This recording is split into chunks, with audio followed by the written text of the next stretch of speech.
Like I said, some sites, like I said, this one that it's just very wrong. I mean, it's just, it shouldn't be there, but it is, and unfortunately, it's like, I've been trying to get rid of it and still can't, and I'm like, I don't know, it just seems like it's, it's,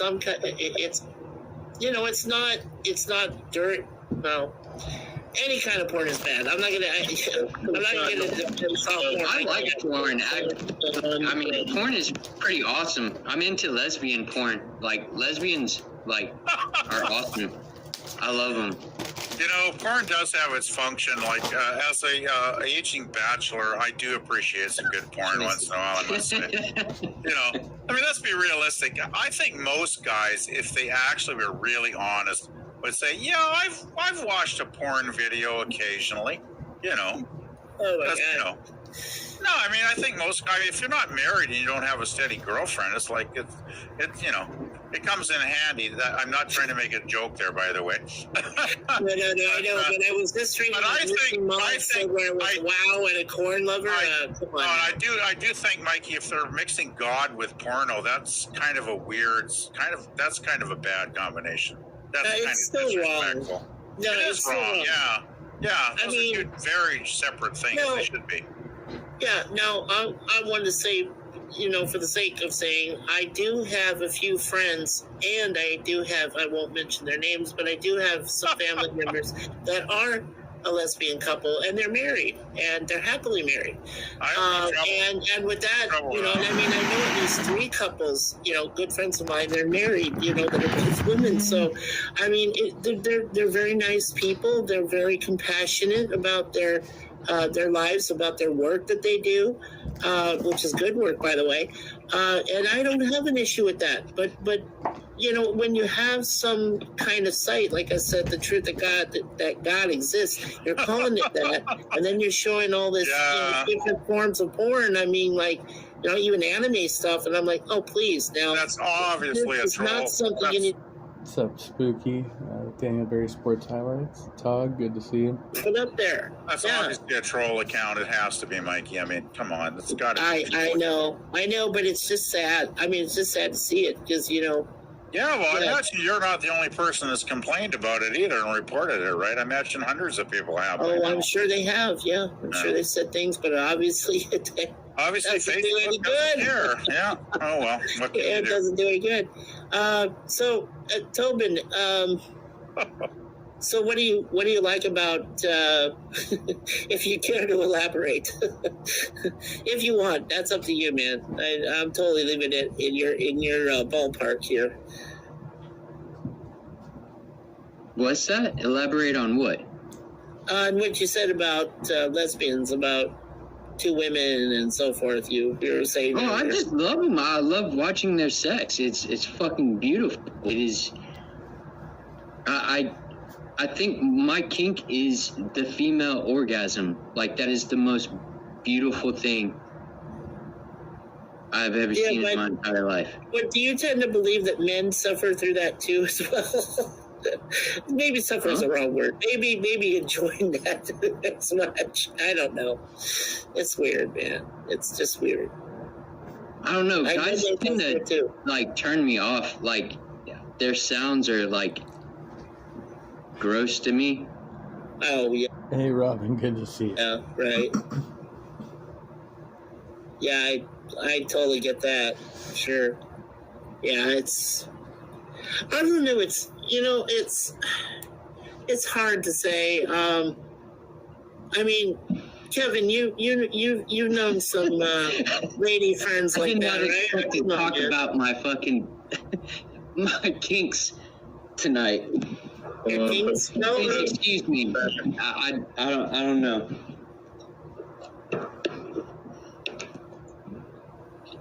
Do you want to say, you know, well, wait, let's see what happens here, and then we'll see.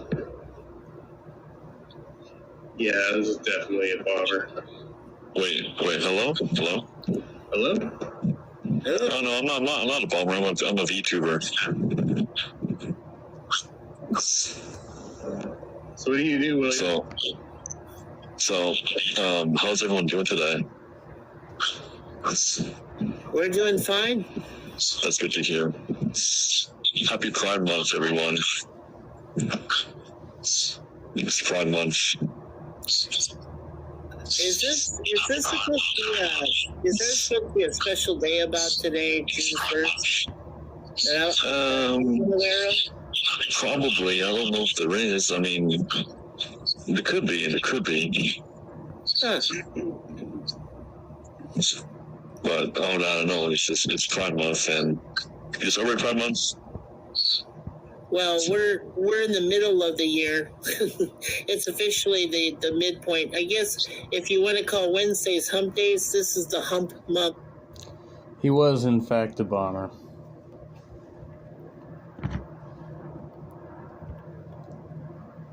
Poor bastard. I didn't know ladies could orgasm. It must be a new thing. Yeah.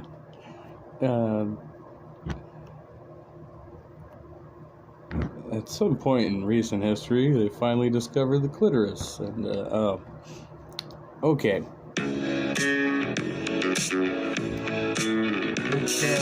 It's fucking Monday. And look, I'm not gonna gloss over it. I'm awful discontent. So I guess we'll just, watch this video for the fuck of it. Because I'm stuck here. I don't want to be here. Not even supposed to be here today.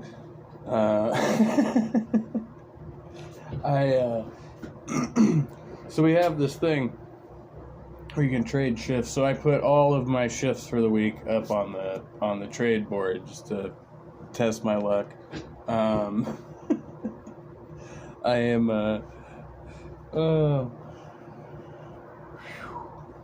hanging on by a thread, ladies and gentlemen.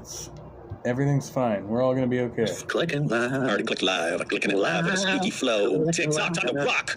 Good evening, good morning, good afternoon. To everyone who's watching from all over the world, it's your friendly neighborhood philosopher here, D. Wood, and with me now, the Pied Piper of Islam, the apostate prophet, guiding Muslims out of Islam. Isn't the Pied Piper based on some weird perverted myth of a Middle Age stuff? What I don't know. Was it? I don't know. I saw it on about making channels people.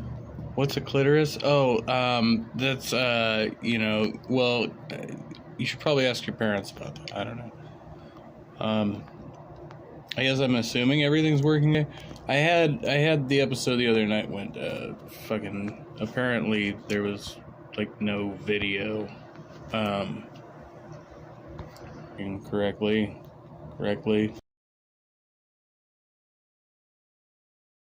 That works for me. Okay. Yeah, because the other night there was no video for A little while. But notice he starts off with secular humanists. It's going to switch camera angle, so it's not a big concern. I mean, oh yeah, you're pointing out I could switch sides? Can you somehow switch to where we are on the screen or something? I can make a smaller. Let's see. Make a smaller. I'm worried about accidentally clicking one of these buttons. I'm just going to leave it. He's going to change camera angles in a second. We're kind of seeing that here. But yeah. So notice at the very beginning, secular humanists are concerned with the good of humans in this world, and Christianity is just focused on the afterlife, and it's total. It's like 2,000 years of refutation that is just complete. I mean, it's just ridiculous to say that, right? I mean, Jesus comes along. He doesn't just say, hey, here's the afterlife. He feeds people and performs miracles and keeps helping people. And then Christians start, and what do? They build hospitals. They do all this stuff and charities. And it's like, where are you getting the idea? Oh, no. They're just focused on the afterlife. It's ridiculous. And I'm only pointing this out because later on he's going to complain that he's being misrepresented. All right, but listen, I just wanted to point that out at the beginning because listen to him, and then he's going to whine later about being misrepresented. Thanks so much, James, and thanks, Andrew, for being here, and all of you for showing up. Humanism has as its focus the betterment of humanity in this life, while Christianity has as its focus adherence to a God and the disposition of souls in an afterlife. Our best efforts in this life are, according to the Bible, like filthy rag. Our best attempts at righteousness and justice are portrayed as vile and disgusting when compared to a bumbling God constantly failing to get his creation to love and respect. Catch that? Bumbling God failing. I just wanted to point that out. Notice, I'm fine with that sort of thing in debate. But if you're going to start off your debates like that, you kind of just, you can't complain later and say, oh, he's not being super nice to me. Anyway. Respect him. Like, this is like... You notice, like, Christians often conflate that. An attack on God is an attack on them. When they actually commit ad homs, they make it as if it's... That's actually, like, the Muslim position, too. That's why they feel the right to attack, like, cartoonists and shit. AP, I have a conversation with AP, and he's just heaping insults and nonstop. I say one little word about atheism, and he like, oh, I'm never going to live stream with you again. I can do that, though. I can do it. Yeah. While also prescribing the death penalty for nearly everything. Adultery, blasphemy, breaking the Sabbath, disobedient children, witchcraft, worshiping another god, not being a virgin on your wedding night. And by the way, notice, again, I don't want to keep interrupting. The point is, later on, he's going to complain about misrepresentation. He just said Christians are focused on giving everyone the death penalty for anything you might do. Is that an accurate representation? No. Nah. That's what the Bible says. Is better for society? Well, I'd say the one that has human society as its focus and isn't so intent on killing humans. The Bible would have you stoned for, like, adultery, disobeying your parents, like all kinds of crazy shit. Not buying into a specific doctrine. Heaven and hell, if they were to exist, aren't human societies. What a God thinks is unknown and irrelevant. I'm wondering why Matt's... There's never been a secular humanist nation. What's up? I'm wondering why Matt's voice is so different. Is he? I think he might be sick or something. He sounds a little bit different. You're sick. You're sick. You're sick. You're sick, man. Either in a governmental form, which I'm not advocating for, or in a primary philosophical view of the majority of the population, which means we have to look at the ideals between these two positions. Secular humanism has been around for 90 years. In 1933, the first Secular Humanist Manifesto was published. It identified humanism as a religion with 15 points. It was updated 40 years later in 1973 with a lot more information. And then it was incredibly shortened in 2003. In addition to the manifestos, there are organizations like the Council for Secular Humanism, American Humanists, etc. In the first version of the manifesto, it's presented as a religious view where it acknowledges there's no supernatural guarantee of human value. We advocate a heightened sense of personal life and a cooperative effort to promote social well-being. The goal of humanism is a free and universal society in which people voluntarily and intelligently cooperate for the common good. In the manifesto version 2, 40 years later, this includes a lot more information. Short versions, they begin by saying those who... Use your fucking mic, David. ...sign this... when you're typing. Jesus. ...disclaim that they are setting forth a binding... Professional podcasters. This statement reaches for a vision in time that needs direction. We affirm a set of common principles that can serve as a basis for united action. This isn't a to-do list or a thou shalt not list. He brings this up, I think, a couple of times, that we don't have thou shalt nots and so on. And yet it kind of, I don't know, it sounds like they have a bunch of thou shalt nots. They're just not phrasing it that way as far as rules about what's allowed and what's not allowed. But anyway. Fair enough. Fair enough. We're fine with religion's inspiration, but we're opposed to dogma and authoritarian views that place anything above human needs. Religions don't pass the test of scientific evidence. The promises of immortal salvation or eternal damnation are illusory and harmful. Ethics and moral values stem from human experience, and situational ethics stem from the human need and human interest. Reason and intelligence are the most effective instruments we possess. We are not advocating for the use of scientific intelligence independent of or in opposition to emotion, for we believe in the cultivation of feeling and love. Feeling. It sounds kind of effeminate. Yeah. Oh, that's a rebuttal. It sounds kind of effeminate. Wow. So not just science, not just intellect, but the cultivation of emotions and love. All right, so we're getting this down so far. Let me just I don't want to get too far behind on super chat, so we'll just go through a couple at a time here. Slapstick says Middle East may seem inevitable. No, we don't take both. On his wedding day, he had me shake. I wonder if someone can clarify. I'm kind of looking stuff up right now. Positive or negative. His channel. I think I pointed that out in the rise of the new eighth. That'd be all. The third, It's pretty weird. Us affirming this is much more powerful than a God affirming it or a human being saying God affirms it. Us doing it. So if an atheist says it, then that's more powerful than a Christian saying that God said it. So I see where he comes from, and I think I agree to an extent with what he says. It's just it's perspective. I mean, to people who believe in God saying it is significantly more powerful than people saying it. But for people who don't believe in God, then to them, I guess you could say humans saying it is more powerful. But that is completely relative here. Right? Yeah, the point is, if you say God said this, and I say, well, I don't believe God said it, I don't care. I don't see why that's less weighty than, oh, Matt Dillahunty says it. What do I care? What do I care what Matt Dillahunty or this Christian? Well, I don't believe that God exists. I know Matt Dillahunty exists. Or what people say they're gods. So like, what? It's like if I agree with it, then I agree with it, and if I don't, then why should I agree with it? And someone saying it would not be any more impactful to me. No, because I've been stalking him on the internet for 6 years. Than someone saying God did it. But yeah, the difference there would be like, if you do believe that God said it, I would say that's a different category. But yes, if you're an atheist and you don't believe that someone said it, I don't understand why you would care whether an atheist says it or whether a Christian says it or what. Anyway, you just don't want to understand it. You just don't want to. All right. Manifesto, in a nutshell, it's so short.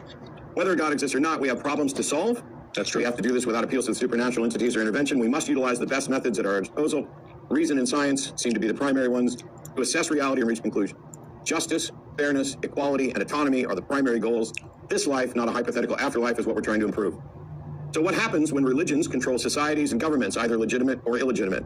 Well, conflicts with other societies and other governments may not have any reasoned diplomatic solution. You need only look to Gaza. But that's Islam and Judaism. Here we have Christianity as a primary and Christian nationalism. Under secular humanism, you get to be a Christian, a Jew, a Muslim, gay, straight, socialist, capitalist. You just don't get to impose those necessarily on others through acts of fiat. Not necessarily true with the religions in charge of the government. Mike Johnson's the new Speaker of the House in the United States. What's that? Is there some poor audio during the debate? Is that what's happening? There's a lot of just cutting. Yeah. It's not the greatest audio because I mean it's James basically goes into the place and puts up mics and stuff like this. Awesome. But yeah, so now he's going into I forget the Speaker of the House's name, but the new Speaker of the House. And the reason I'm mentioning this is Matt is about to, for a significant portion of his opening statement, talk about the Speaker of the House. Really? Yeah. And as like some indication of so he's talking about Christian fundamentalism in government, which is something that Andrew is a proponent of, right? So he's actually addressing the contra-argument to a secular government as opposed to one that is theocratic. Christian nationalism. It's interesting. Andrew will never touch on. Because people like Matt and Aaron Ron, stuff, that generation, they became popular because they convinced everyone that George Bush was going to start a Christian theocracy. And so, we need to do something, otherwise they're going to impose a Christian theocracy. And then that kind of went away. And no one's talking about a Christian theocracy. And now they got a Speaker of the House. And you see, the Christian theocracy is coming back. And so he was going to start it, but we prevented it. Yeah, something like that. See, matter of fact, I don't know why, you see that we're going to do it. We're going to have a Christian theocracy, but we atheists saved you. So yeah, and the point about the Speaker of the House, he's about to spend a couple minutes going after the Speaker of the House. But later, he's going to complain that Andrew criticizes his view in particular. And it's like, wait a minute, you spend, a couple minutes of your opening statement talking about the Speaker of the House, and Andrew criticizes your view, and then you complain about Andrew criticizing your view. It's really, really weird. It's almost, the only people I think of who are like this inconsistent are like the Dawa guys, where keep in mind the Dawa guys are significantly worse and less consistent than Matt is, but it's kind of reminds me of that because these guys would be like, we're going to kill you and we're going to subjugate you and we're going to slave your wives and blah, blah, blah. But when you talk about our religion, speak respectfully of our book and our prophet and us. I was like, wait, what? What? You guys are actually saying you're going to like subjugate us all and like we're all, me and AP, we're all dead. Matt would be dead under Sharia. Almost everyone we interact with is under a death sentence, and we're supposed to speak respectfully of your book and your prophet and you in return. Of course. Yeah. Let's see. I'm not really paying attention to what is being said. I just, what matters to me is who says it. If Matt Dillahunty says it because he's on my side, he's right. If the other one says something because he's not on my side, he's wrong. Yeah, that's how it works. Yeah, that's how it works. Matter of fact, you should go here and say, Matt destroyed him. The atheists always destroy the Christians. Humiliated. Kaifas here says, I strapped the 3-hour Andrew post who Momo said Those are, you see, take my super shekels anyway. That's funny calling them super shekels. Super shekels. Super shekels. Let's see, Fidel, I think leaving the debate was the worst thing Matt could have done for his reputation. No platform will pay for his... So this is going to come up throughout, and it is, I mean, it's questionable whether Matt leaving this debate, like, at that point, was the appropriate course of action. And Matt's addressed this already. This is, forever ago in internet years. It is what it is. It happened. I don't think it's necessarily a victory for Andrew, and we'll discuss why as we get into the meat of the content. Services if he's just going to leave. And yeah, so there are issues like that where you can say, hey, given what's said, then I can see Matt leaving. But yeah, how do you then set up future debates with someone you don't know if he's going to just walk off stage at the moment anyone hurts his feelings? To be honest, I don't think Matt Delahanty cares too much about being invited. He just he likes to debate, but he quit atheist experience recently over disagreements. He was like about things without some shared foundation, whatever that happens to be. You've got atheists who just hang out with their atheist friends and, hey, we're fine. And they think, oh, okay, see, why can't everyone just be like us? And if we just got rid of religion, then everyone would be like us. And it's total nonsense. And I'm always thinking, like, how seriously can you... That's not the case. And that's a misrepresentation. There are squabbles within atheism, like serious squabbles, right? We just don't have to worry about the text of a divine command theory. Take your claims that if we just sweep away everything, we're all just going to be secular humanists, because he says you don't have to interpret a certain book a certain way in order to fucking, engage in, our ethical argument. Says in his opening statements, we'll all agree willingly on this system and so on. I'm thinking, what planet do you live on? But what you just pointed out about him quitting the atheist experience and even rage quitting this debate, it's like the idea that not fighting over like petty God claims, right, and shit that you absolutely cannot prove, that would make the world better overall, right? Yeah. Do you not really? That's the idea. Do you seriously not think that people are going to disagree with you and you're not going to be able to even work with them? If God said thou not shalt jerk off on Friday morning. You can't get along even with your fellow atheists on certain things. We just have to split up. Guess what? That's what happens, right? That's what happens. Everyone gets That's what happens to every religious group. Everyone's going to be in their own little clique, and then those little cliques are going to split into cliques. And anyway, I'm actually interested in how an atheist, a secular humanist, would solve the issue of what I really think about human nature and how easy it is for us to split up and start attacking each other. Really, I tend to think along, and I think you do too, AP. I think we tend to think along Nietzsche's lines, where, hey, if you're getting rid of this, you kind of need something big to replace it and to be the new foundation. You need something big, and it's just, hey, we're all just going to agree, and we're going to agree on these secular values. And it's like, I don't think you will.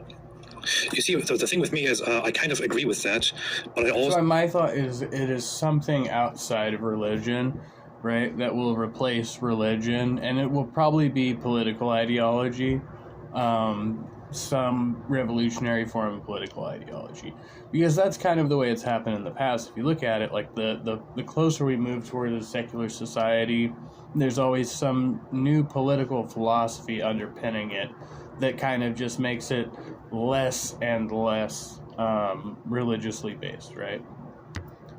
Like that's how we got to the U.S. model, and other countries have kind of gone further from that. And I think that's just the way it continues to lean. It's always it comes in the form of political philosophy, but it says, hey, your religion becomes just less and less important in the eyes of society. So, in theory, I kind of agree with that, but in practice, I'm also like, I'm not gonna stick to a group or a way of thinking. So it doesn't bother me. Fazia said, "You keep Nabil alive. He's so missed." Really? Yeah. What? Nabil's all right. He's cool. It's pretty cool. Stan says, "Don't know Andrew, but can't be that bad if AP won't defend him." For U.S. citizens with specific rights that he wants to take away. Moreover, he advocates for gay conversion therapy, which is unscientific and torturous, because he thinks he can help them pray the gay away, and the gay can be eliminated. He's not... Wait, you can't have gay conversion therapy, but you can, like, transition from guy to girl? I'm just anticipating where Andrew's going to be going here. Gay. He just wants them to cease to exist as a gay. Close but no cigar. They get to keep being a human being. He thinks there's no right to sodomy. Privacy laws don't protect everything, and he thinks that what sort of sex you have should be his to regulate. Sodomy, by the way, is anal or oral copulation, which I have it on good authority heterosexual folks engage in as well. I'm laughing because I'm imagining Matt talking to Mohammed Hijab and them. He's like, oh, anal and oral, and then Mohammed Hijab. My goodness. Hey. Did I already do the heterosexual sodomy joke? I Hey, feel like I... who would want to see Mohammed Hijab and Matt Dillahunty really dialed up, full shouting match mode, discussing this stuff? I think it would be good. 2022, he presented what was called the Don't Say Gay bill, outlawing any discussion of gender identity, sexual orientation, or related subjects, which was incredibly problematic because he ignored what the experts have to say about age-appropriate content and how critical it is, especially for kids under 10, which was his target. Fuck! Oh, sorry. To have correct language in order to better report on and about sexual abuse. That seems like a massive misrepresentation of the situation. Did you catch what he just said? He said the Don't Say Gay bill, that the reason teachers wanted to talk to kids about this stuff was just so that kids would have the appropriate language with which to, if they wanted to report abuse or something, kids need to know what they're talking about and so on. And so that was the issue behind. And then, the politicians said, no, you can't teach. Now, correct me if I'm wrong, everyone, but I'm not wrong on this. The real issue that was concerning people was parents were finding out that they're correct me if I'm not wrong. Second or third grade teachers were transitioning their kids and telling them to keep it a secret from their parents and so on. The point is, I think there's like some isolated case where something kind of like that was happening, but that's a rare, that was like an extreme case. But yeah, no, that's not something that's common. There was some legislation that was passed to say that if a kid came out, and it would be at school, it would be at the teacher or the counselor's discretion whether or not to talk to the parents, but they couldn't actually transition the kids, right? They could counsel the children, but they're not medical professionals. There's no transitioning going on. And they could respect their pronouns at school and stuff like that, which is a protective measure. Whatever side of the issue you happen to fall on, that seems like a legitimate issue to bring up and be concerned about. To just say, no, it was just about giving kids appropriate language to report abuse or something like that. No, I think people were worried about more than that. So I don't know enough about the issue, not remotely enough about the issue to talk about it, but as far as I caught, of course I'm going to talk about it. Yeah, I did too. I don't know any more than you on it. I think I did one video on it way back in the day, but yeah, that was the extent of my interactions with it. What people wanted to, what people were complaining about is that the kids should be able to, secretly talk to their teachers about certain, feelings or things that they have, and they shouldn't be forced to be ratted out to their parents or something like that. That was the thing. So I'm completely unfamiliar with what Mental Intelligence just presented. How he right. A tasty percentage, but again, I don't know enough about this. And even in the Florida bill, which was called the Don't Say Gay, though it had nothing to do with saying gay or not saying gay, in the actual bill there were exceptions. If a teacher had reason to think that a child was going to be abused if this information was shared, then they could say, okay, we're not sharing it with the parents and so on. So there were exceptions if there were actual legitimate concerns about parents harming a child and so on. But the point is, what Matt is saying is, I don't know, seems like massive. For someone who complains about being misrepresented a few minutes from now, he seems to be misrepresenting pretty much everything. And the reason this is a concern is he's talking about the Speaker of the House. I don't know anything about the Speaker of the House. But when you're saying things... Well, the point is political ideology, right? And if you're talking about the political ideology that Andrew leans towards, then okay, right? Because he is about Christian populism. That is his platform. What is the Speaker of the House, right? Like, what exactly are we talking about? Because the topic of the debate, right, is a secular political institution versus a theocratic one. And I'm thinking, going, specifically Christian ones. no, that's not accurate. No, you're misrepresenting this. And then you're talking about the Speaker of the House. It's like, I can't trust you until I see verification, because it sounds like you misrepresent things a lot. So anyway, it's yeah. You're just saying that because you're atheophobic. You're saying it because you hate Christians.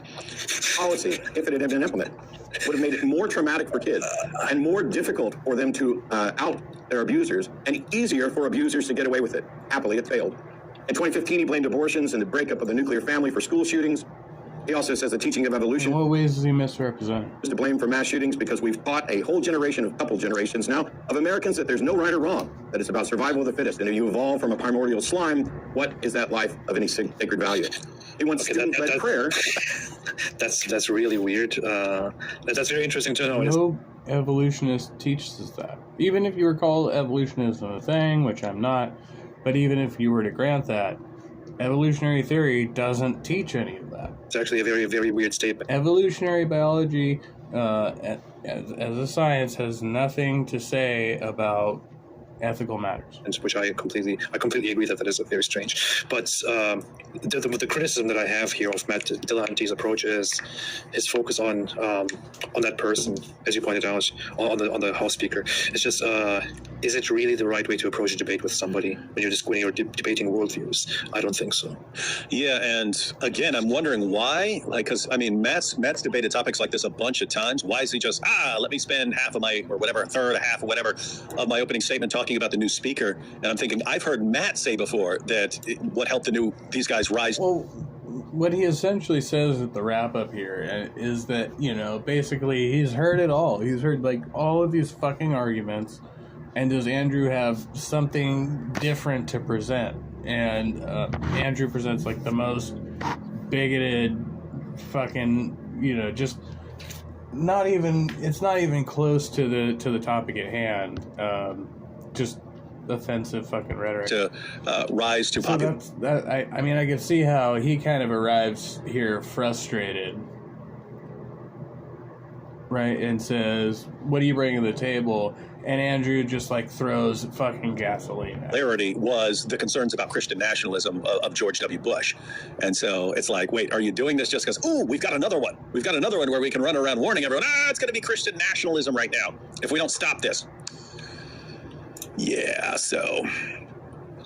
what is this? Don here says, what is justice and fairness? You can get massive differences on what you're supposed to be looking for. And so, yeah, notice that's what I actually would like to hear from Matt on. Somebody said, so why don't you do this and this and this when it's the right according to secular humanism? And I said, I'm not a secular humanist. I don't care. And there was this reaction like, what? What do you mean you're not a secular humanist? And atheists adopt, but that does not flow just, it says Falafel-Stinians. Notice the parallel. It's like Muhammad hijab insults everyone, and then everyone, hey, why is everyone insulting Muhammad hijab? But it's similar with Matt. And again, in the live stream, and Rabbi Shmuley, they made like a discount code. Real Palestine thing, I think it would be interesting to go through, actually. Yeah, they're both very, very boring speakers, and no. Or weekend. Yeah, so that could be tomorrow, or that could be Thursday or Friday. We'll see what else comes up. We know we're going to have the hopefully have the. Good fucking. It's actually better. I would have to hear his reasonings, because even that sounds bad. That sounds wrong. Cheryl here says Mike Johnson. Okay, now I know. Anytime anyone is not mock every theist he has ever debated, then yes, Andrew was wrong overall, and that's really saying it because you hate atheists. Yeah, that's it. Yeah, we've been talking about we have to get the costume. The problem here, and it takes a long time to get into it, is Andrew is not actually mocking Matt. Now, he is mocking Matt by proxy, but in fact, the person he attacks is Matt's partner, right? Who's not there to defend themselves, and the issue is unrelated to the debate. But I wouldn't mind doing a massive parody of. Hey, or it merely tangentially related to the debate. We gotta show Of course, nobody in this video is going to may be entirely correct here. Or, that's not my type of Christianity. Great. But what is your type? What's your type of Christianity like? Because there's a lot of them. How is it better And how can we make sure that we get your better version than the one that Mike Johnson wanted? But by the way, and again, I don't want to keep interrupting him here, but notice what he just said.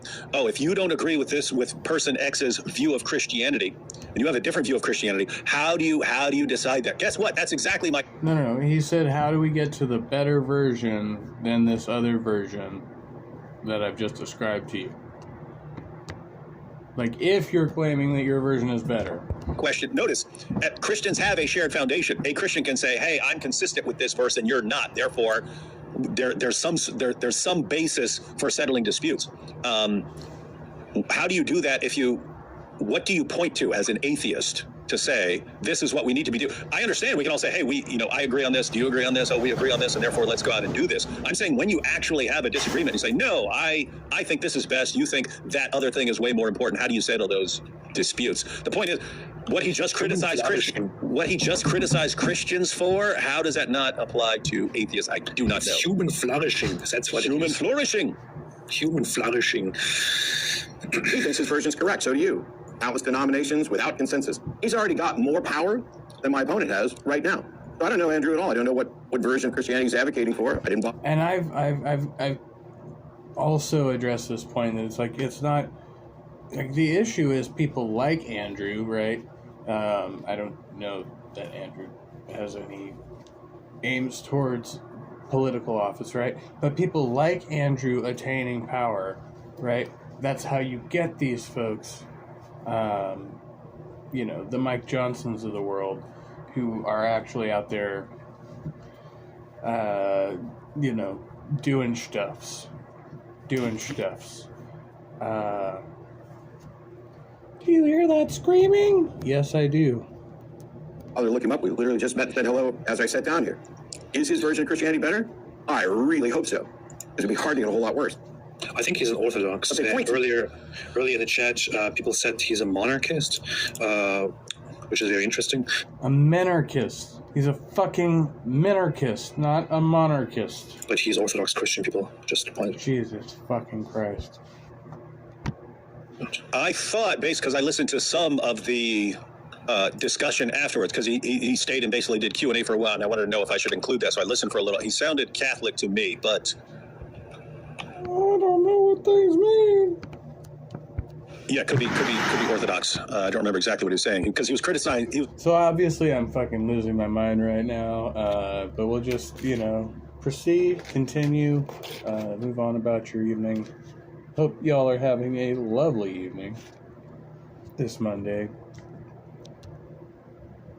It's it's a Monday. Well, I mean, at least here it's Monday. It might already be Tuesday for you, depending on where and when you are. But it's criticizing Protestants and saying, that might be a problem for Protestants, but we have the church, and the church is the authority, and so on. So I assumed he was... Yeah, chat is saying Orthodox. He's an Orthodox. Same book. They point to the same Savior, the same history. Liberal and moderate Christians provide legitimacy and cover to hide fundamentalists and to allow them to engage in Christian nationalism. Secular humanism allows you to be a Christian right up until you try to oppose it on others, and then you get to keep being a Christian. You just don't get to practice it in the way where you're imposing it on others. You can pray, you go to church, you can tithe. Well, why can't I impose it? Yeah, so we will impose our... I think he's actually a monarchist. I think they misrepresent. I would have to actually go look at that. But I'm pretty sure that they meant to say Secular humanism on you and say you can't impose. Because monarchists would just be weird. That would be never share, discuss, convert. Who are you to say I guess I've heard stranger things. Can't impose it? Stop judging me. I don't see why everyone has to be judging me just because I want to impose Christianity on everyone. Vote based on your values. You can vote against your own best interest. I see people doing all the time. You can teach your kids your values under secular humanism. The foundational principles of secular humanism solve conflicts with data, debate, and discussion instead of coercion, conversion, or conquest. There is no secular humanist sect and no denomination of secular humanists that's ever required someone to believe something that is not empirically verifiable, that's ever ordered the death of another person, that's ever ordered or acted to act or destroy property of any person. Empirically verifiable. I have no idea how you empirically verify the values that would be required for secular humanism to work. You can say, hey, we believe in these things, or we generally believe in these things, or something like that. I have no idea how you would say they're empirically verifiable. you would have to ground them in something which he would have to outline here. Well-being. Not sure if he does it during the remaining time of his opening speech, but you would have to first establish that and then argue about that to then come to the conclusion of what is and is not appropriate. Or government that has ever overthrown a democracy to impose a secular humanist regime. Spooky says 6:50 a.m. Tuesday here in the civilized world, you damn time traveler. That's ever been connected with terrorist cells and activities. That's ever denied freedom of speech or expression. He's secular humanists haven't done it. Guys, you haven't been in charge of stuff. You're kind of a new thing. So. Take us back to the future. Don't they? We haven't been doing all this stuff that you guys do. That's ever called for the deaths of people for criticizing secular humanism or any religious view. That has ever advocated for or inspired suicide bombers or terrorist attacks. Those things are simply not consistent in any way with the core values of secular humanism. There is no threat to Christians, Jews, Muslims, Scientologists from secular humanism. There might be from scientific skepticism and rationality if you're not able to actually demonstrate the truth of your claim. But life, freedom, and an equitable relationship are the foundation of secular humanism. There is no list of thou shalt. What's that? I don't know. I'm just having a moment of lately these last weeks, reflecting a little bit on my whole stance of tolerance, and just I don't know. I feel like I'm having a change in perspective in terms of, is it really good to be completely tolerant of different religious worldviews? That's I think the current conflict really fueled some changes in my thinking. I don't know. Yeah, it's I don't remember if we've talked about this or if I was talking about this on the other live streams, but everyone said this. I mean, basically the pioneers of classical liberalism, the founding fathers, they all said these freedoms work with people who are going to use them responsibly. It's not going to work. It will break down. It will inevitably break down if you end up with a population that just uses it to do whatever I want. And it's like Twitter is like a microcosm. So you got Elon coming on. Now you have all these guys on here, and they're saying all sorts of horrible things and so on. More so than in the past. And the idea is this is better. My view is I would rather you not interfere with our discussions and so on. But at the end of the day, I do not believe it's going to last. I don't think it's going to last. Like, I think if everyone is just using it and they're constantly escalating and so on, I don't think it can last. In other words, if you don't have a population that's going to use the freedom responsibly, I think it will inevitably break down. Like, you'll eventually have to say, okay, this is not working. Yeah. And I have to say, man, I can't. The sort of one relevant point that Daniel Haqiqatjou ever makes is, if you really believe in these values and so on, and you have to defend them on the world stage, you end up bombing people and so on. So I'm not sure how you can, if you say, hey, we're going to be this secular humanist society, what do you do with people who really disagree with the entire framework? It seems like you kind of have to be imposing something on other people who disagree with you and doing something to them. So I don't know. Bombing is based. Yeah, at the end of the day, I do not think Matt's entire approach is sufficient. It doesn't work. It works with people. It works with a group of people here on the web. It's like the least amount of imposition, though. And religion has the most restrictive guidelines implicitly, right? Because each one have a set of rules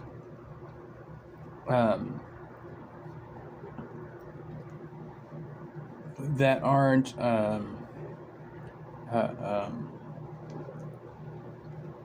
they're not justified, right? Within the framework that they're presented, they're not justified. They have to be extraneously justified by people who say, well, this is the reason that this rule exists, right? Even though they're referring to something arbitrated by a specific list of commands, right, within religious texts. Who have certain ideas, those kinds of people can get together and say, hey, here's our values, and hey, can we just all agree to this? Yeah, I can. What do you do when people say, no, I don't agree with that? Hey guys, here are our values. Yeah. Okay, Matt's almost done here. We got a few seconds left. Without shouts, because we recognize that nearly every attempt at socialism, but life, freedom, and an equitable relationship are the foundation of secular humanism. There is no list of thou shalt not or thou shalts, because we recognize that nearly... Really? Shall I impose Christianity on you? The attempt at such a list fails at some point as we learn more about our world and about getting better at understanding the world better, about doing better, and being better in this life. That is very basic, but that is actually a fair objection here, right? So, but what about imposing? Thou shalt not impose. Yeah. Boy, my goodness, we got 2,940 people watching. Whoa, we're breaking the 3,000 here. We just broke the 3,000 mark for the first time on AP's That's disgusting. Wait a minute, vomit. channel yesterday. Are we about to do it here? We're hitting some people like us. I don't know what's going on. That's fantastic. I wouldn't listen to us. No, I'm just kidding. Full of humanism Probably more is a free, universal society in which people voluntarily and intelligently. Look at this. Look at that. Okay, so here's the summary. These are the last 30 seconds or so. Let me back up a little. So he's giving his assessment of what the society would look Every like. attempt at such a list fails at some point as we learn more about our world and about getting better at understanding the world better, about doing better, and being better in this life. The goal of humanism is a free and universal society in which people voluntarily and intelligently cooperate for the common. That's the problem. Let me back that up. You catch that? Hey, we want a society where people freely and voluntarily all agree and we're all on the same page. Like, have you ever learned anything about human nature? I mean, this sounds so beyond ridiculous to me. Like, hey, we want a society where we all freely agree on the same values, we all live in, and it's going to be great. It's like, have you ever met another human being? Have you ever met a bad human being? Like, I get if he's just been hanging out with people, with some like-minded people. Guys, I've been kind of all over. A little trailer park here, so... So essentially, David's argument now is that Matt is being idealistic. This will just never work. Got some hillbillies. Have you ever met another human? I've got prison, mental hospitals, the Bronx. I've been all over. Been interacting with jihadis for a really, really long time. Guess what? Most of the world's population does not think like you, Matt. What do you do about it? And you introduce another problem, right? Another layer that's already... So that's another religious claim, right? So the fact that you're dealing with jihadis is a problem for religious people, not secularists. Take religion out of the equation, that problem no longer exists. Oh, we're all just going to freely agree on what? On what? On your view? Oh, this humanist manifesto document. Yeah, there it is. Yeah, we're all going to agree on, like, what kind of fantasy land do you live in? This sounds like, I don't know, it sounds as delusional as anything I can think of. And these are the guys claiming to be the champions of science and reason and so on. It's just like, dude, where have you been that you think? What's your problem? If people don't agree,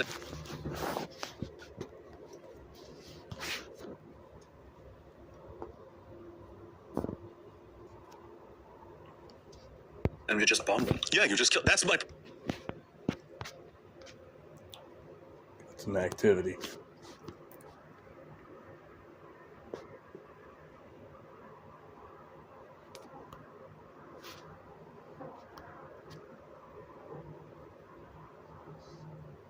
They'd be out here acting crazy. Might have to pepper spray. Except I'd only have habanero hot sauce. Sadly, just bust a bottle over their heads. Alright, they're fucking off now. Wait, explain this. You're saying, no, there are no thou shalt nots, and people can have different views, and we don't impose anything, and we're all just going to freely and voluntarily agree on this. Like, what kind of fantasy land do you live in? This reminds me of Care Bears. Do you know about Care Bears? I remember they were a toy in a cartoon. And they were these bears. They had different powers, like heart. Yeah, they had these hearts and things like that on them. I was actually going to say this reminds me of Utopia by Thomas More, but then I decided to say Care Bears instead. Yeah, it's the exact same problem over and over again. This is how I think. This makes sense to me. Therefore, just given the opportunity, everyone will agree with me. No, they will not. That's insane. That is insane and ridiculous and stupid. But if you have an objection to that, or a better goal, what is it? Pretty much anything would be better than absolutely delusional and out of touch with reality. So thank you for being here, Andrew, and the floor is yours. You're welcome. Okay, so he's about to. So we went through Matt's entire opening statement. So, David, first of all, like, David just doesn't understand, right, that absent religion, a lot of the conflicts that he's, presuming wouldn't even exist, right? Like, they are inherently religious conflicts. Like, so aside from that,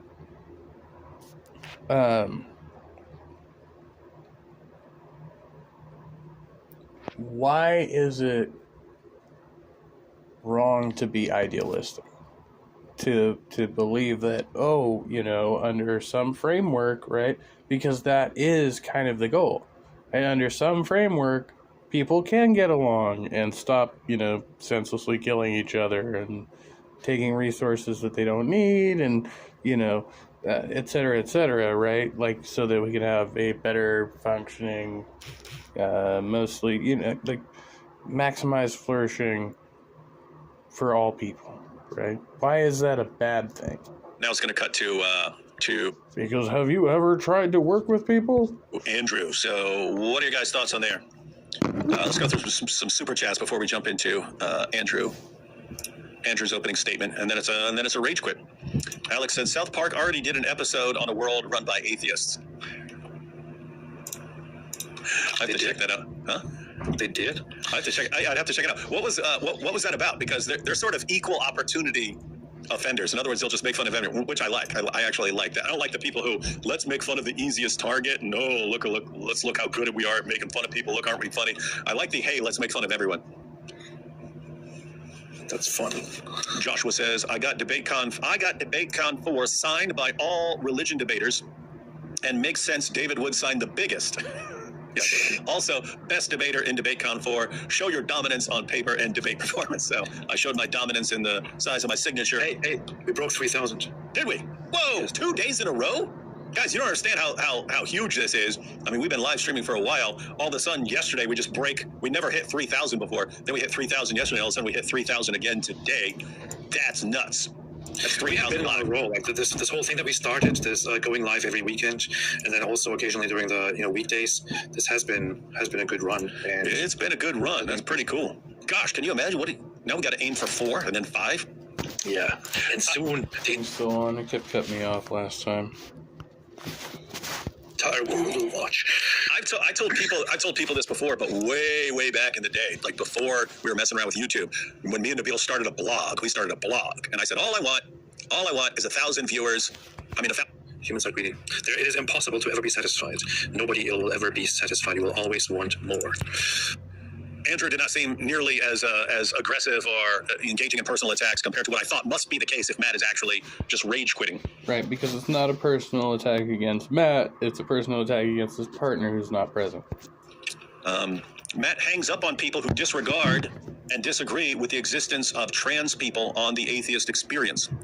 He's no longer at Atheist Experience. He quit Atheist Experience. I think one of the main reasons was actually something related to that, where he demanded that the Atheist Experience take a step, I don't know, something in that way, and because they wouldn't, he said, okay, then I'm quitting. I'm not going to be here. So he takes that stuff very seriously.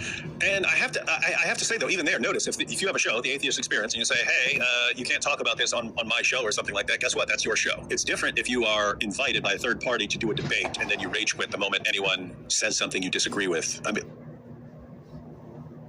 Yeah, so I think that's something that a lot of people have, so the LGBTQIA community has been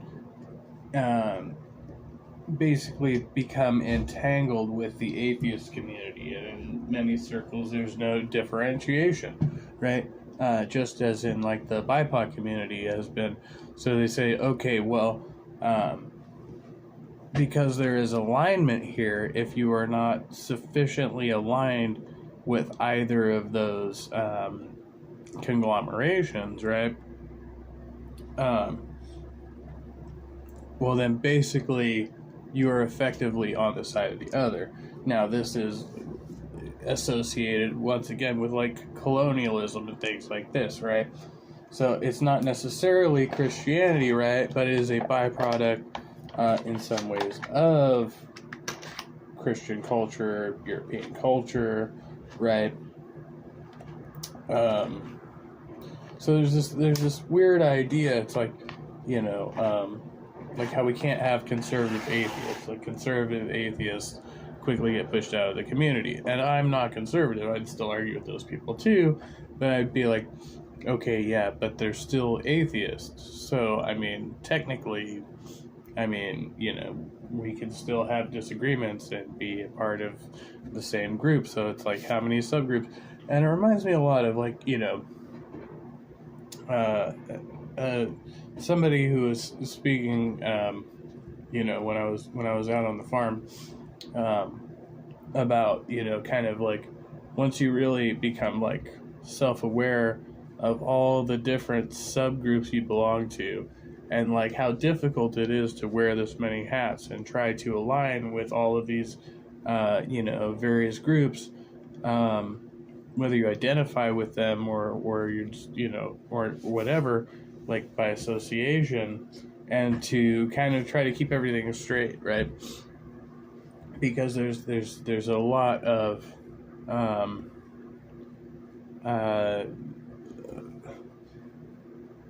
there's a lot of overlap, right? But they're not all aligned on every issue, and so I think it's important to remember that we're, atheists and secular people in general, right, are not going to be fully in agreement on every issue. That's not to be expected, right? Let's say, okay, something you strongly disagree with or something like that. Now other people are involved. There are people who came out to see a debate. I mean, there are people who supported it financially and so on, and then you just, oh, no, he said something that I don't like, so I'm rage quitting. Joshua says, AP does not turn to Christ because he wants to be Christian's favorite atheist and not... Now, I think it's stupid that he keeps bringing this up throughout, and they'll finally get the point at the end. When he actually quits, right, Matt offers James a refund, which Andrew then offers to cover, just being a dickhead. So, but he keeps bringing it up as if like something untoward, like the audience should read into that a certain way. I think the way Matt addresses it is pretty good considering. Wouldn't have expected him to try and like fist fight the guy. Although that would have been funny. Christian's 12th favorite Christian. Sorry, AP, but Douglas Murray is my favorite atheist now. Ha! And just get up and sock fucking Andrew right in the face. That's kind of funny reasoning, right? AP doesn't want to be a Christian because then he'd be like, pretty far down the list on people's list of favorite Christians. But he can be everyone's favorite atheist. So why not be? It's kind of like better to rule in hell than serve in heaven. Not condoning violence, by the way. I want to be special, and if I convert, I'm just no longer special. What's the point of that? Yeah, if he converts, he's not special favorite atheist of everyone. Yeah. Google Sucks says, how is secular humanism not a religion in naturalistic atheism? Morality is just as made up as the belief in God, no justice, fairness, equality, etc. This is a difficult concept for certain people to get, but yeah, they're well, Matt explained in his opening, secular humanism actually is a religion. Naturalistic atheism is not, because it describes two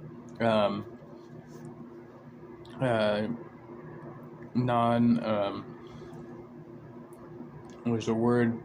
They're non-interdependent concepts. The point here is, if you're going to say, hey, I don't believe in God because you can't empirically verify it, put the evidence in front of me, and so on. You can apply that exact same reasoning to some moral claim that someone has made. You can apply the exact same thing. Say, what is your proof of that? Prove to me that I shouldn't be a cannibal and eat other people. Prove it. You can impose it on me. You can say you'll punish me for it, but you could impose belief in God and going to church on somebody. We're not talking about what you can impose. If I said, hey, prove that to me, if I disagreed, so suppose Jeffrey Dahmer, some of you are young, Jeffrey Dahmer was a cannibal like back in the, okay, what if he doesn't care? What do you do? How do you make your case to him? That's what the funny thing is, Jeffrey Dahmer. Cannibalism is not famous. Is not funny. Notice everything you're talking about. Talk about genocide, and people are like, what's funny about genocide? No, what's funny about Jeffrey Dahmer is that we're gonna have to go through that, because I saw him saying that there was a weird sense in which it was spiritual for him. He said felt like he was consuming their souls or something like that. How I came to love Jeffrey Dahmer. But and Jeffrey Dahmer also converted to Christianity, by the way, and before he died in prison. So yeah, that's also a thing. More ideas for the Boom Boom Room, Rabin Ebert. But how do you think I get all these people? Jamie Glasgow and so on. Yeah, well, the show would have to get really popular. Christ, like Murphy's Law. Right? Inshallah. Thank you so much. Allah just made it appear like Matt quit. Hashtag pen pals. That's nice. Pray for me.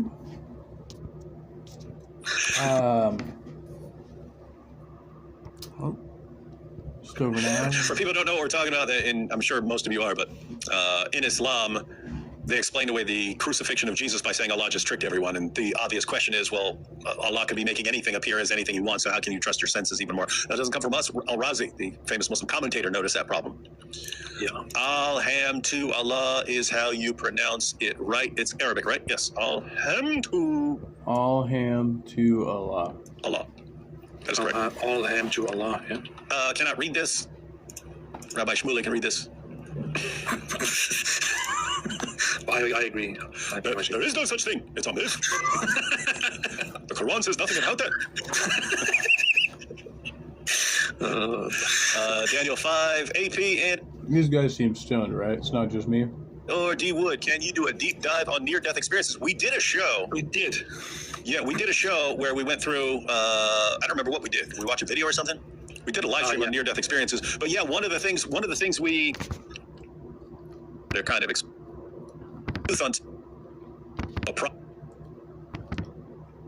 Actually, quite some interest. All right. Get to the fucking thing. We're going now. to freely agree with...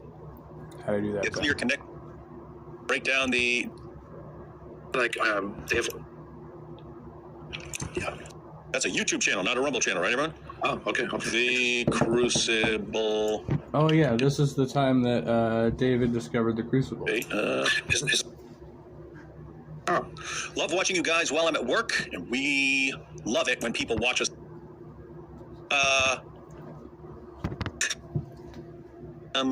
Will communist China and Islamic jihadis ever go to war? Yeah. They focus on just be different from some super. Yeah. Any plans? I will. I think we're actually going to get. So I already make money. Oh, finally. Wait. And then saying, James, just in case you didn't know. Appreciate that very much. Appreciate everybody. I've never heard of it. Now we know. Now we know. You're way too stodgy in this room. Very low energy. Just want to let all of you know that. Ladies and gentlemen. That's a good way to start out. You're all too stodgy. You're low energy. That's a good way to start off a debate. I thought about starting off my recent debate going, putting up like a Bayesian, putting up the argument, like but in Bayesian form, and then saying, guys, if you understood what this says, you would all agree with me. This debate would be over. But you don't know what this means. So I'm going to have to spend this entire debate explaining it to you. Why are we here? Because of your ignorance. I thought about starting like that just to see what would happen. If you want to put people to sleep, you can put that argument up there. That will probably work. One of the best ways to win over an audience is to condescend to them. But I've noticed, like people like Andrew Tate just comes out insulting all his fans and stuff, and they love it. Yeah. You idiots. What's up, losers? Yeah. Of all pronouns, the these, the zers, the hims, and hers, I would like to thank you for tuning in today for this exciting... Hey, he says, hey, thank you all, z's, zers, hims, and hers. So this guy's totally trans-friendly. I don't know what Matt's flipping out about. Yeah, but you know. We'll see what else he says. Person conference on modern day debate. My name is Andrew Wilson. There's a few ways this debate can go. The topic is Christian ethics versus secular humanism, which has a better foundation. The funny thing is, I already won that topic because, as Matt explained to Jay Dyer, he has no justification under the skeptical belief structure to give an accounting for any meta-ethical presupposition he may have. He just kind of grants himself stuff. Did he say that was with Jay Dyer? Because people have already brought up that debate. Okay, I'd be interested in watching that then, because... So... It's interesting because he says there's a few ways this could go. So I didn't really catch that early on. He kind of gloss over that, and then he gets into the rest of. So that's interesting that he kind of I think he was wanting to see what Matt bid on. Now that I listened to that again, he's throwing out several pieces of bait here. Debate. My name is Andrew Wilson. There's a few ways this debate can go. The topic is Christian ethics versus secular humanism. Which has a better foundation? The funny thing is, I already won that topic because, as Matt explained to Jay Dyer, he has no justification under the skeptical belief structure to give an accounting for any meta-ethical presupposition he may have. He just kind of grants himself stuff. Did he say that was with Jay Dyer? Because people have already brought up that debate. Okay, I'd be interested in watching that then, because that's exactly the concern. If he's saying he has no, which is my concern, if you have no basis for any sort of meta-ethical positions and so on, how do you? Yeah. That sounds based. Mm-hmm. Very based. He grants himself logic, he grants himself reason, he grants himself an entire worldview, even though he's using an unjustified starting position for it. So I'm not honestly all that interested in doing the God not real dough debate, because one, it's boring, and two, it's also really boring. It goes like this. I don't see enough evidence and remain unconvinced there's a God. Then I say, but you use a theistic worldview of justification like there is a God to grant yourself logic and everything else. So instead of that, I'm just going to grant Matt's entire worldview. 2/3 or more of the planet of this entire planet are all operating inside of a shared delusion that they were created by a sky daddy who loves him some slavery and murderousness. I somehow missed this when I was listening to it earlier. I don't know.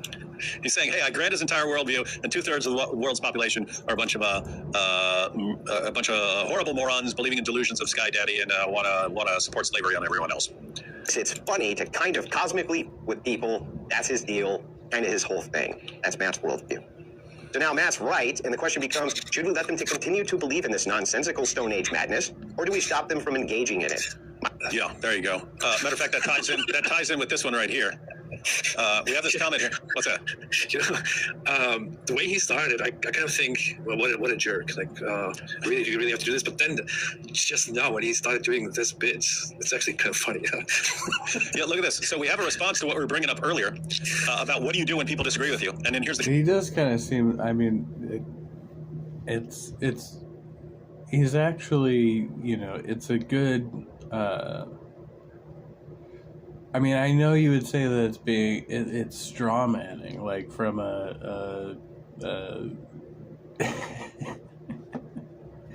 I'm laughing too. Come on, you guys, let's go get high. Up in smoke.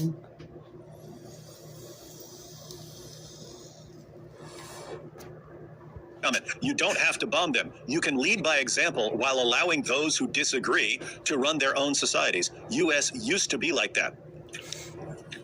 Notice, so no. Wait, did you say the U.S. used to be like that? If people disagree with your society, you don't have to bomb them. You can just lead by example. Guy, have you looked around at the world? It doesn't work like that.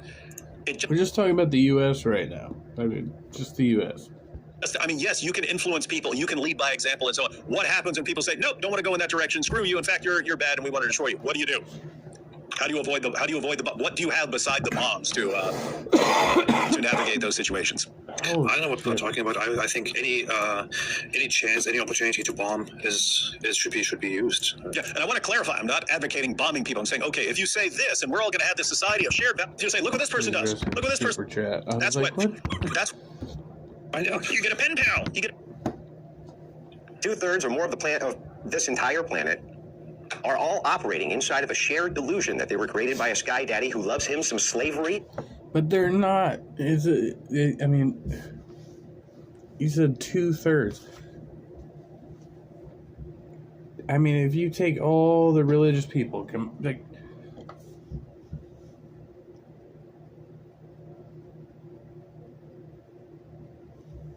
They all have differing views about what the religion commands, right? So it's not like you have one unified theory, like just because they're all fucking theists. In murderousness. He thinks it's funny to kind but of even if you were just cosmically with people, that's his deal, kind of his whole thing. That's Matt's worldview. So now Matt's right, and the question becomes, should we let them continue to believe in this nonsensical Stone Age madness, or do we stop them from engaging in it? My contention is, even if educate them, God isn't real at all, that people acting as though he is still superior to whatever nonsensical egalitarian worldview Matt can come up with. Did everyone catch that? I did not catch that earlier when I listened to it. Listened to it a few hours ago. But that, yeah. So he says, let's grant Matt's worldview. And matter of fact, this sounds kind of in the ballpark of someone who's thinking along the lines that Ayaan Hirsi Ali is thinking is going. So suppose, according to Matt's worldview, the vast majority of the world's population are completely delusional, and they believe in a sky daddy who, loves slavery and violence and everything else, and wants us all to be doing that. And if you're a secular humanist and you're looking at that, what do you do about that? What do you do? And so he's saying his position. So this is Andrew saying it's his position that is actually, even if we granted Matt's worldview, it's actually better. It's actually better for people to believe in God and so on. And I guess he's going to be laying out a case for that. That's funny. But I didn't remember him saying that. I do remember where he goes with his case that forces Matt to rage quit. Matt also just acts as though the things he believes are true. He believes, and therefore acts as though logic is real, math is real, everything is real based on his presuppositional belief that they are real. You see, human flourishing, the cornerstone of Matt's ideology and that of secular humanism, is totally meaningless. Flourishing by whose metric? From my perspective, for instance, attempting to lie to people who claim men can be women isn't human flourishing. From Matt's perspective, it is. Whoa. Actually, this is a more interesting argument. I just thought he just started poking at Matt based on trans stuff. He's actually saying, okay, if we just take Matt's worldview and then we decide that human flourishing is the goal, he's saying something similar to what I was saying earlier. How do you decide? So he's saying, oh, this is actually interesting. Okay, he's making a better argument than I caught the first time. So I had basically, when I heard other people saying, like, oh, he just came out and he's a big jerk, so that's what I thought. And I listened to it earlier, but I kind of am loosely listening to it.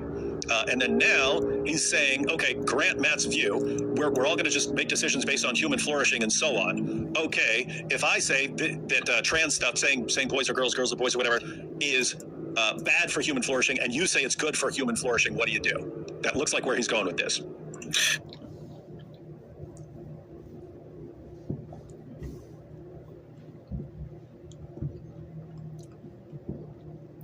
So, at this point, they're either feigning ignorance, which Andrew is not. Andrew knows exactly what he's doing, right? To the fact that Matt is in a relationship with a trans man, or trans woman, right? So,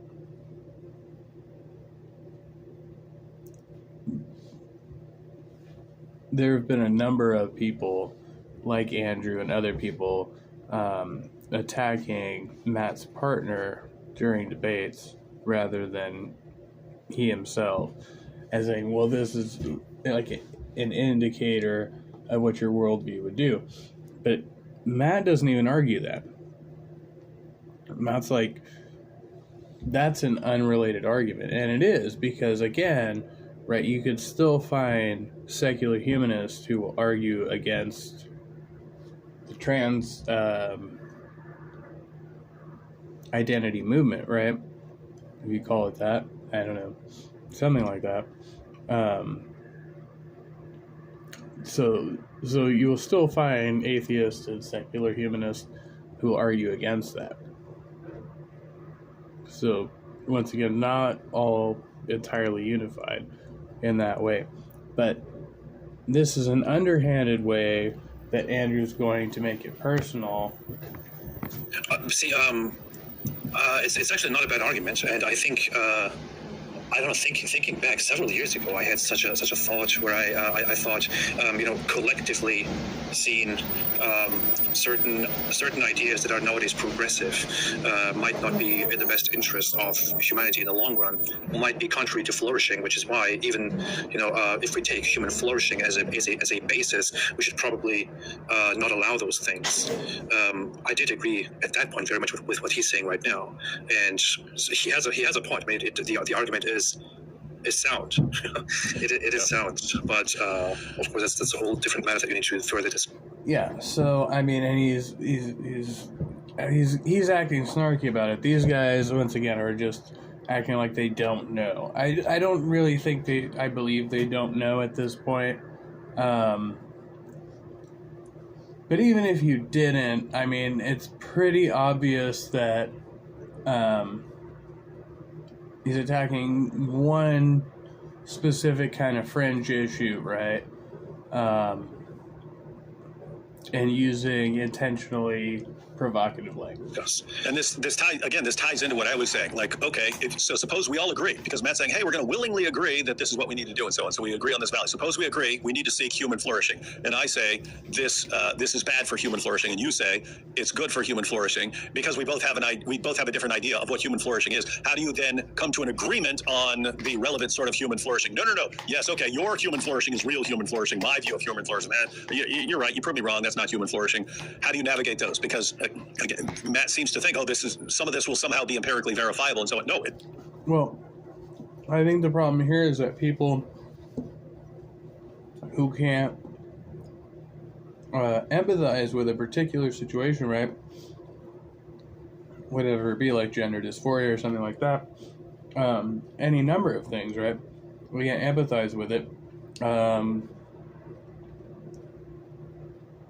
Then they don't.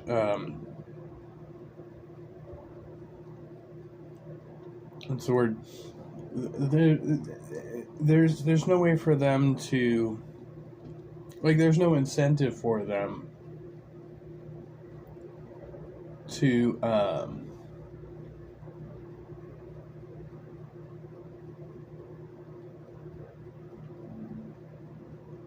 acknowledge that the thing exists. They can just say it is some other thing, right?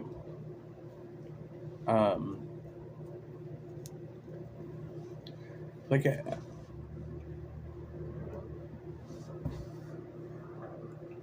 I think this is similar to when some atheists call religion, like religious ideology, a mental illness, right? Because there is real religious trauma, and there's just kind of being diluted by the fact of indoctrination, right? Like, just because you're indoctrinated, that's one thing. It doesn't necessarily mean that you have, like, trauma from religious upbringing or whatever.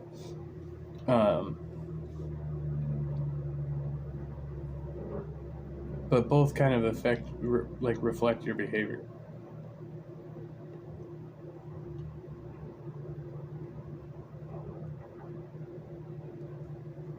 It's values based, and you have to have some basis for saying that this is a better value or something like that. It might seem totally easy. It might be presented as totally easy, but even when you agree on human flourishing, you will have an endless discussion on what exactly will cause more human flourishing. And a lot of the problem for Matt, for the new atheists in general, for lots of people in Western society, is that we have come to agree on lots of values after like centuries and centuries of working through things, and that's why you look around and say, "Oh, this is what people think. This is just how people think." And then that causes us to get the brilliant idea, "Well, let's just get rid of Saddam Hussein, and then then Iraq can have the same mentality and values as us." And then we do it, and what do you get? You get ISIS. It's like, wait, what happened there? What happened there? Oh, they didn't have the same values. They didn't think the same way. That's strange. I thought that we all had the same. I thought all human beings thought like this. Precisely. Yeah. Very, very well. All right. Okay, so he is making a more interesting argument than I was aware of, and would have actually liked to see what Matt thought about this argument. I must say I agree. Why should the collective of What's that? I must say I agree. You agree with Andrew? No, I agree that he's making a more interesting argument than I thought. Yeah, so it looks like, and we'll see this in a minute, but it looks like Matt he's speaking negatively about trans stuff, and his actual argument is more along the lines of, even if I agree with Matt and I say, okay, we're just going to go with human flourishing, what happens when I say this is human flourishing and you say that's human flourishing? What do we do here? That's what it looks like. All right, here we go. For instance, attempting to lie to people who claim men can be women isn't human flourishing. From Matt's perspective, it is. Why? Why should the collective of humanity lie and say men can get pregnant? So what he's saying is, like, affirming trans people is opposed to human flourishing. That is what he's saying, but he's wording it, obviously. So, yeah, he's intentionally wording it a certain way. And coding the message. Why should they say that men can have periods? Things which are categorically and obviously false. That preserving homosexuality in society is good for human flourishing, even though they are reproductive dead ends. preserving reproductive homosexuality in society is good for human flourishing, even though they are reproductive dead ends. Reproductive dead ends. So all beings, once again, in this worldview, are made for reproduction. And you think you can apply this to naturalism, right? Evolutionarily speaking, we're all made for reproduction. And that Western society and egalitarianism is superior to those evil theist society, even though the Western nations can't even reproduce their own populations, but instead have to replace their population with foreigners from those theist nations that can reproduce. Did you catch that? So he talks about notice. My goodness, this is way more well thought out. You can say he's the examples he's using are meant to upset Matt or something like that, but the actual argument significantly more interesting. So he's saying, look at the direction we actually go with this. If we're talking about human flourishing, and I say, hey, this is not good for human flourishing, and I say, look at what happens if, given the route that Matt wants to go, you end up with lower birth rates, and then you need. But then the other question is the flourishing in maximal reproduction or in the best possible experience for each individual person? You need to replace the people who are dying, and you don't have enough people being born because your birth rates have plummeted, and therefore what are you going to do to keep your population going? You're going to import a bunch of jihad. So you're going to have each family have 10 kids. Oh, and you're going to import a bunch of jihadis. But each family, like, doesn't matter who it is. Each family going to have fucking 10 kids, and all those kids can live in abject poverty and fucking misery, and it doesn't mean, a lick of difference to your system, right? So if you're not talking about like the maximal, the best possible experience for each fucking individual, then what are you actually talking about? You're just talking about churning out babies. That's what you're going to do. You're going to import them from somewhere else. Like factory fucking farming humans. And they're going to have different values. What do you do? In other words, your entire system is incoherent and breaking down. Yeah, And the point is, he's saying, hey, if you think about Matt, your view is you want your kind of human flourishing, and you expect your kind of human flourishing to be the best flourishing. If we go with what your human flourishing is, your birth rates drop. You need to import more people, bring in more people. They're going to come, and you're not going to have your kind of human flourishing. So your human flourishing actually would destroy itself instantly. Interesting. Yeah, I think I wouldn't really. There's no fucking actual reason to presume that the number of trans people is fairly, it's really low. It wouldn't make anything for replacement value, and even for gays and lesbians, replacement value isn't a fucking issue. I agree with the conclusions, and I think it's a very simple not in the U.S. Not example and argument. I'm not sure if you can actually evaluate human flourishing based on fertility when you talk about homosexuality and all of that. But that said, but he is making actual arguments here. I don't see any. Yeah, this is not just him insulting. Yeah, he's making actual arguments that should be considered. Yeah, and going along the lines with what you said, so what you could say is, from the perspective of human flourishing, and if you held to Matt's position, I think Matt could respond, well, if we recognize that as a flaw, we can adapt. We can do things to encourage more reproduction or something like you could say. You could say, so just because that's the way things have been going for secular human, for people in the secular world and so on, we end up having the lowest birth rates. We could, in theory, come up with ways to not have that. So it wouldn't be a sort of necessary feature of this. Yeah. Okay. Oh, hey, Missy Maud, good to see you.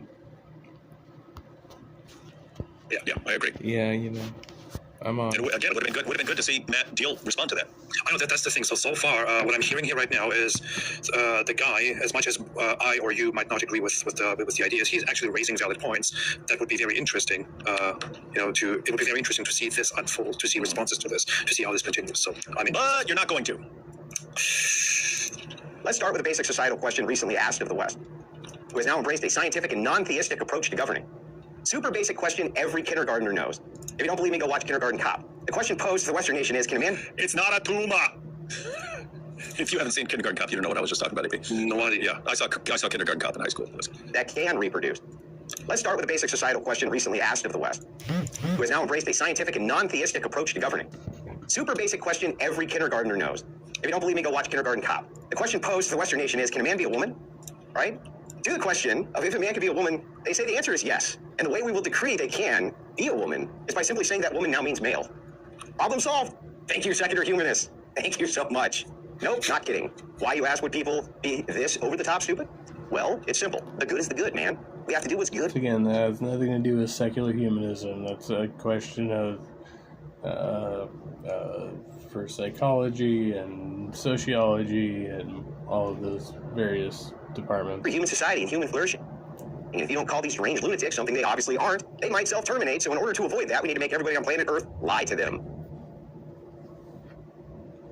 And so right there precisely is where he crosses the line. I mean, obviously he's going there, but, you know, that's the tipping point. And again, he's not attacking Matt directly. He's attacking Matt's partner, who's not there.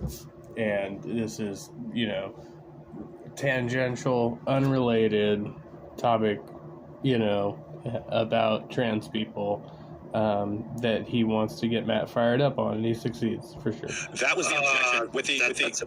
That was, as far as I recall, that was the basis for Matt rage quitting. Called them deranged lunatics. So, but notice I mean, he could use different language and made the exact same point. But even then self-terminate, maybe play this part again, because once you pay attention to it, it sounds pretty messed up. Yeah, it sounds messed up, but he's saying, okay, so I have one view of human flourishing, you have another view of human flourishing, and we say, okay, why should we say that girls can be boys now and boys can be girls? So why? So notice, he's asking, how would you distinguish between those two? And you say, well, this view is good, and you say, why is it good? And the argument you would give, so he's saying how you would actually defend that this is good for human flourishing. The answer you give is because, well, if you don't affirm them, then they're gonna kill themselves. Mm-hmm. And so he said, but the problem is this has nothing to do with secular humanism in particular. By the way, I have seen that argument from representatives of that position. So you can say he's being mean by saying deranged lunatics or something like that. That is a claim that for the flourishing of these people, you can't be telling them there's something wrong with them or that would have a negative impact on them or something like that. But yeah, let's go back and see exactly what he says here. It's by simply saying that woman now means male. Problem solved. Thank you, secular humanists. Thank you so much. Nope, not kidding. Why, you ask, would people be this over the top stupid? Well, it's simple. The good is the good, man. We have to do what's good for human society and human flourishing. And if you don't call these deranged lunatics something they obviously aren't, they might self-terminate. So in order to avoid that, we need to make everybody on planet Earth lie to them. This is human flourishing. Yeah, okay. So I have to say, so far, the things that he said, the arguments that he raised, seem very interesting, very, very interesting stuff. But here it takes a turn and becomes a little bit twisted because, yes, you might have strong opinions on this stuff. You and I, we have strong opinions on things. But when you go into a debate and you have an opponent and you make your points in opening statements, I don't know, there, choosing your words. Tog says it is a product of accident in the mind structure. Correctly, choosing your words wisely is probably a good idea if you feel about something so strongly, but then you go into it and then you call your opponent basically something stupid, and then you don't call them deranged lunatics because you're afraid that they might self-terminate. I mean, this is just a single line of, crossing a lot of red lines there. So I can see why somebody would say, oh, you know what, I'm not engaging in this, and walk out. Yeah, so the argument he's raising, I think this is a very legitimate argument to raise in a debate about whether secular humanism is actually whether it can even work, whether it can work. So again, following the argument, suppose we agree on human flourishing that this is the goal. Okay, well I say this is bad. Yeah, I think when people have gender dysphoria, there's like a number of factors involved, but there's usually hormonal imbalance, and a lot of people have hormonal imbalances. So that's just like one thing, and then there can be various factors from their upbringing and stuff. So it's like a number of things that play into dysphoria and how deep it goes, and so yeah, I don't know. I'm not really qualified to speak on that, but yeah, from my understanding, there's legitimate science to back up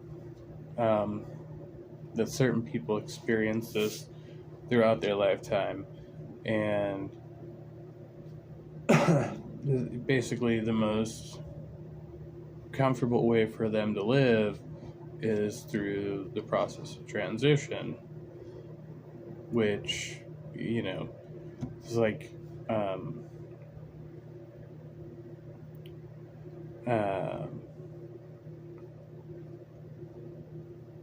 it's basically an ongoing process. Like, you transition, it's like a full, it's like, you know, something that you're constantly doing to kind of keep battling against the biological process.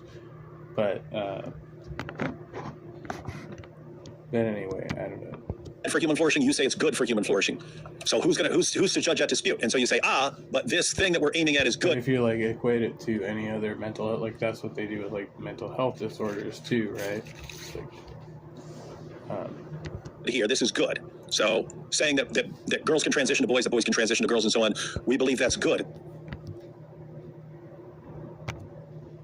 So you say, how would you defend that as good? And you say, because there would be bad consequences if you didn't affirm this sort of thing, then that's going to have a negative impact on them. That would be bad, and so on. So as far as that, I think that is a good argument to have in this discussion.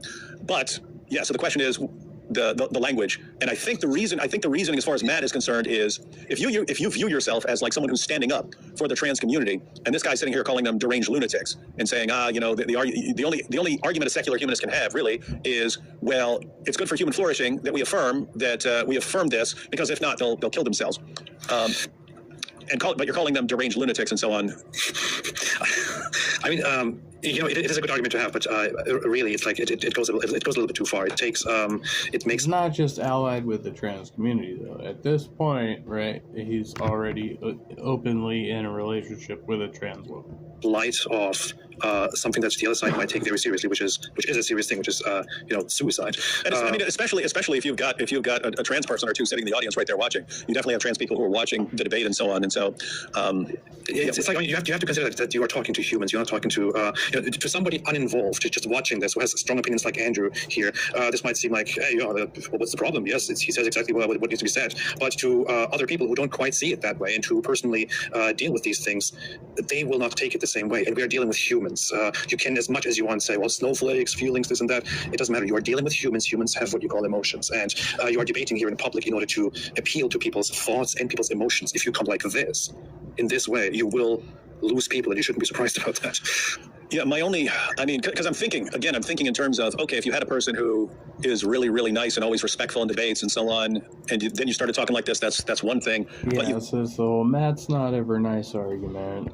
Matt. I mean, okay, yeah, but again, like ad hom on him is one thing, ad hom on his partner, like, is another thing, and to do it and it's pretty sleazy the way Andrew fucking been doing this. Yeah, according to Matt, people are could say, oh, okay, this atheist is making fun of me, I'm going to go kill myself or something like that. You do have in the trans community that there are higher rates of suicide and things like that. And so Matt's position could be, I call you all deluded, I call you Christians deluded and stuff. You guys don't kill yourselves over this stuff. It's an actual concern in the trans community that there are these issues, and so you shouldn't be using that kind of language in this sort of situation. That's the only I'm trying to figure out on what basis Matt could say, hey, even though I've been calling these guys morons and delusional and talking about how they, at the end of the day, they all love slavery and want to go on a killing spree and stuff like that, and that's what they believe. How do you go from that to then saying, well, you talked about this, and so you'd have to say, it's a different situation, and I don't know. I think that's the way. I would say if I was in this position, I would probably not have walked out. I mean, I debated with people who said to me that I deserve to be executed. But yeah, I agree. I think he lost his cool. I mean, it's obvious that was the objective here. So, Andrew succeeded. I just sat there and continued talking to them. It's everyone's choice what they do with this. I would say the arguments are interesting from Andrew, but the way he put this specific issue, I can't blame Matt for what he did. Doesn't seem entirely consistent. I just think it's atheistophobic. Yeah, I can't. I'm like you. It doesn't sean to me to say, Matt should have walked off stage. Worst case scenario, he should have brought that up. Said, hey, guys, there are people who actually struggle with this, and using this kind of language is not good. So please, matter of fact, I would have said, hey, if you're a Christian, you actually believe in, even if you believe they're deluded and that it's problematic, it's probably not a good idea to talk about them in this way because of the higher suicide rates or something like that. So why don't we keep it? Why don't we use the rhetoric for each other, but kind of leave this group out of it or something like that? I guess this is what people meant when they said that he's a jerk, which I see again here in the chat repeatedly, that he's 1,000 bots to watch you guys. Here's part of your check from the Jews. They said, keep up the great work at promoting the cause. as we just defined man to include females, dummy. Well, Matt, I remain unconvinced. I'd like Pause real quick for this this comment from Solitary Emmy. I remember so she said highlight. I just wanted to highlight. So just unpost Whatever society considers acceptable range. Jeffrey Dahmer story. the secular humanist worldview. How is it that you're not just basically having sex with a guy with a wig on? I really want to know the answer to that question. Oh, now I get it. So now it's personal. If Matt is again, I've only heard this that he's dating a trans. I'm not sure about the exact language. Dating a trans woman. Yes, I think that. So this might have been getting a little personal, even though he's talking about hypothetical. But let's see what he said back. So make sure I didn't miss anything. Convince me that if you are a male and you are having sex with another male, which would not be allowed in my version of a secular humanist worldview, how is it that you're not? Oh, this is interesting. So I don't know if I misinterpreted some of his stuff, but. Yeah, I thought he was saying he was going to impose his view on everyone else, but now it's all hypothetical. As if I'm secular humanist and you're secular humanist, and I define human flourishing like this, and you define it like that, and I say I don't want to allow this in my secular humanist society because I think it's bad, and you say no, it's good. Okay, he's given a different sort of argument than I thought he was doing. Yeah, and that's why we. So and he's sneaking in right without. So he's just saying, well, I disallow, a biological male from having sex with another biological male in my worldview, and so what makes your worldview better? That's why we break it down and listen. Wow, amazing. Do it carefully. I don't think that in this case, right here, where he's getting personal with, being in a relationship with a man with a wig on, I would say I don't think this is really bad. I mean, it's probably. I don't think it's more like of all the examples that he could pick to illustrate this, he picked one that he knows is going to upset Matt. Okay, yeah. That's kind of the issue, right? Because you could have brought up a ton of different issues. That's just a fucking fantastic observation, David. He picked one. 2 hours to figure that out. I think he knows is going to upset. I think AP, you could pull off a Nietzsche. Oh yeah, I would love to. Well, I don't think it's a coincidence either that the other person you want to play in the Boom Boom Room is the guy with the little mustache. Isn't that weird? Yeah, I love people with mustaches. That's so you got the guy with the big mustache and the guy with the little mustache. In Nietzsche, my version of a secular humanist worldview, I really want to know the answer to that question. Not just me, but all rational people who aren't lunatics. Oh, there you go. So all rational people who aren't lunatics. Nah, can't do that. And here again, I don't know. It's weird because again, the new atheists are we're the rational ones. Everyone else is the lunatic. They're all lunatics. They're all deluded, delusions, bunch of morons, blah blah blah. Religiotards, they call us. Remember, religiotards and so on. And then we're actually the sane ones. We're the rational ones, and you're lunatics. And then it's So the only. I definitely feel like I'm very rational and sane. The only possible consistent basis here, I think, would be Matt saying, "Okay, there are different categories of people here." But the thing is, I'm not sure if I've ever heard. I know that Matt Stilland is a jerk too when he speaks. I mean, I was a co-host on Atheist Experience with him at one point. And, see, that's why you agree with him on everything. And then somebody called in and was a very, very nice person and was ill, and he was a complete jerk to her on the phone. I know this, and he knows it too. He knows that he's a jerk. But I'm not sure if I ever heard him speak this way about his opponent or about religious people in general, just or especially about his opponent. I can't say about religious people, but especially about his opponent in such a generalizing, categorizing way that Adam just did here, which is if you're not, what did he say? Direct lunatics, something like that. Yeah, something like that. All lunatics would agree, whatever he just said. Everyone who's rational and not a deranged lunatic. Yeah, this is all very petty stuff, but it's just there's no reason to do this. Quick check AP's fridge for body parts. Give a halt. No, don't. Since he sides with every creepo ever. Don't check. The Bondage of Will by Jeffrey Dahmer. The Bondage of the Will by Jeffrey Dahmer. Is that something you wrote? Yeah, that's what I'm wondering. I'm not familiar with it. I want to know why it's ma'am isn't a complete and total crock of garbage. Because I remain unconvinced that it isn't a total lie, and that these people don't just pervert the language to include their own perversions and then add human flourishing at the end. Matt has said. Now, notice the point right there. You can take anything and just say it's human flourishing and just add, and this is human flourishing at the end. So it's like he could have made the exact same points. You could. You could just take anything. What? That Muslim guy's a jerk? Yeah. Without calling people lunatics, and that would have had no basis for justifying rage quitting. You know what I mean? These are sound interesting arguments, but they could have been done in a better way. Make a law stopping 9-year-olds from having sex with each other. Let's back up because Matt also complained about this.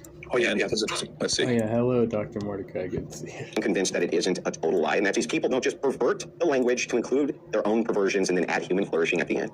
Matt has said he wouldn't make a law stopping 9-year-olds from having sex with each other. Not kidding. Now, I know this is going to sound a little bit totalitarian, but I would, in fact, create laws that made it a crime for a 9-year-old to have sex with a 9-year-old. I would hold the parents criminally liable for allowing this to happen in my evil authoritarian society. I'm not sure he actually misrepresented Matt there, because he didn't say Matt approves of 9-year-olds having sex. Is that what he said? He said Matt said he wouldn't make a law against 9-year-olds having sex with each other. IP said the same thing. Yeah. And this guy's saying, no, I would make it did he say he would make it a law for the parents that would arrest the parents? Let's see what he was defending child marriage. And you have to marry off kids when they're in prison for that? Like, what are you going to do? What do you do here? I mean, generally, with some very rare exceptions like school shootings and so on, you generally don't punish young people the same way you punish older people. You really don't punish 9-year-olds the way that you punish adults. Sometimes they'll punish like a 15 or 16-year-old and so on as an adult. But someone who's 9, like, what do you do? So in other words, if you're going to say, hey, that's wrong, but I'm not going to put him in prison. Like, what exactly do you do? Inspiring philosophy said, we'd want to do education. If you wanted to do something and say, hey, you're going to give them community service or something like that, that would be one thing. But it sounds like he's saying, toss the parents in prison. Yeah, so the thing is, both IP and Matt Dillante agree that 9-year-old kids shouldn't be having sex. Yeah. But they don't agree that that it is good or useful or the best option to put a law in place which punishes them in case they do have sex. So that's the thing. And I think the problem here would be the way... you know what I think is the best, though, is religious law that says you can sell your 9-year-old off to the next eligible bachelor for like a couple of goats or something, maybe some silver. Adam just presented this. It looks like it makes Matt kind of look like he is okay with kids having. Okay, so you're saying even though what he said was correct as far as Matt's position, for people who aren't familiar with that, they just heard what Matt doesn't have a problem with 9-year-olds having sex. Yeah, that's what it sounds like. So. Okay, I can see that. Yeah, so. Yeah, no, I mean, notice it is I don't know. So keep in mind, we're not talking about like a 20-year-old having sex with a 9-year-old. Notice if you got a 20-year-old having sex with a 9-year-old, even if the 9-year-old was completely willing, it would be the 20-year-old who would be punished, right? That's the person who's punished. The 9-year-old would be treated as a victim. Okay, so what do you do if it's 2 9-year-olds? It's very difficult to say, hey, here's, you should give out prison sentences or something like that, or even that you could make a law, because then you're gonna have what? You're gonna have 9-year-olds testifying about what they did in a jury, and I don't know, it sounds really, really weird. But yeah, let's see what his alternative is in his view of human flourishing. In fact, create laws that made it a crime for a 9-year-old to have sex. Let's back this up. Their own perversions and then add human flourishing at the end. Matt has said he wouldn't make a law stopping 9-year-olds from having sex with each other. Not kidding. Now, I know this is going to sound a little bit totalitarian, but I would, in fact, create laws that made it a crime for a 9-year-old to have sex. I would hold the parents criminally liable for allowing this to happen in my...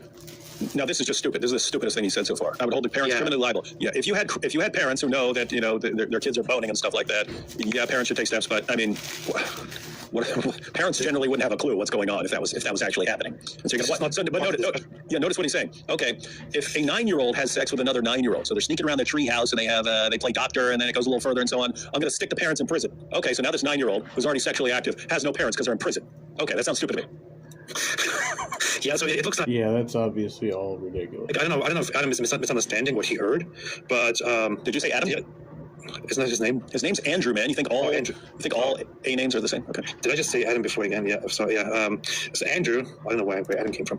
Andrew, he might have misunderstood what he heard, but that was not the discussion. That was not the point at all. Matt Dillante didn't at any point say that he's against laws preventing 9-year-olds from having sex with each other. That was not what the discussion was about. So this is a misrepresentation, and I'm not entirely sure if he's deliberately misrepresenting it or if he himself didn't understand it. But it is a bit weird because that's not what the discussion was about at all. So yeah, I see that. In this context, he's using. See, exactly.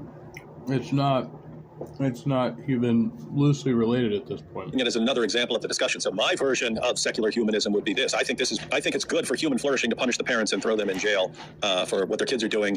Matt thinks that you shouldn't do that sort of thing. What he's using, are previous positions Matt's taken in debates and propping them up as if they all represent secular humanism, which they don't. And so how do you navigate those? I don't know if he's still making the same point that he was making earlier, if he's kind of moved on. But Matt also never said that. Interestingly enough, you can hold one position or belief independently of another one, right? And they don't necessarily have to contradict one another. Like again, it's called non-interdependency, right?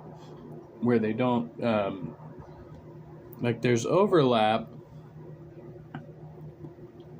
but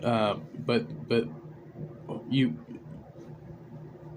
there are non-contradictory, right?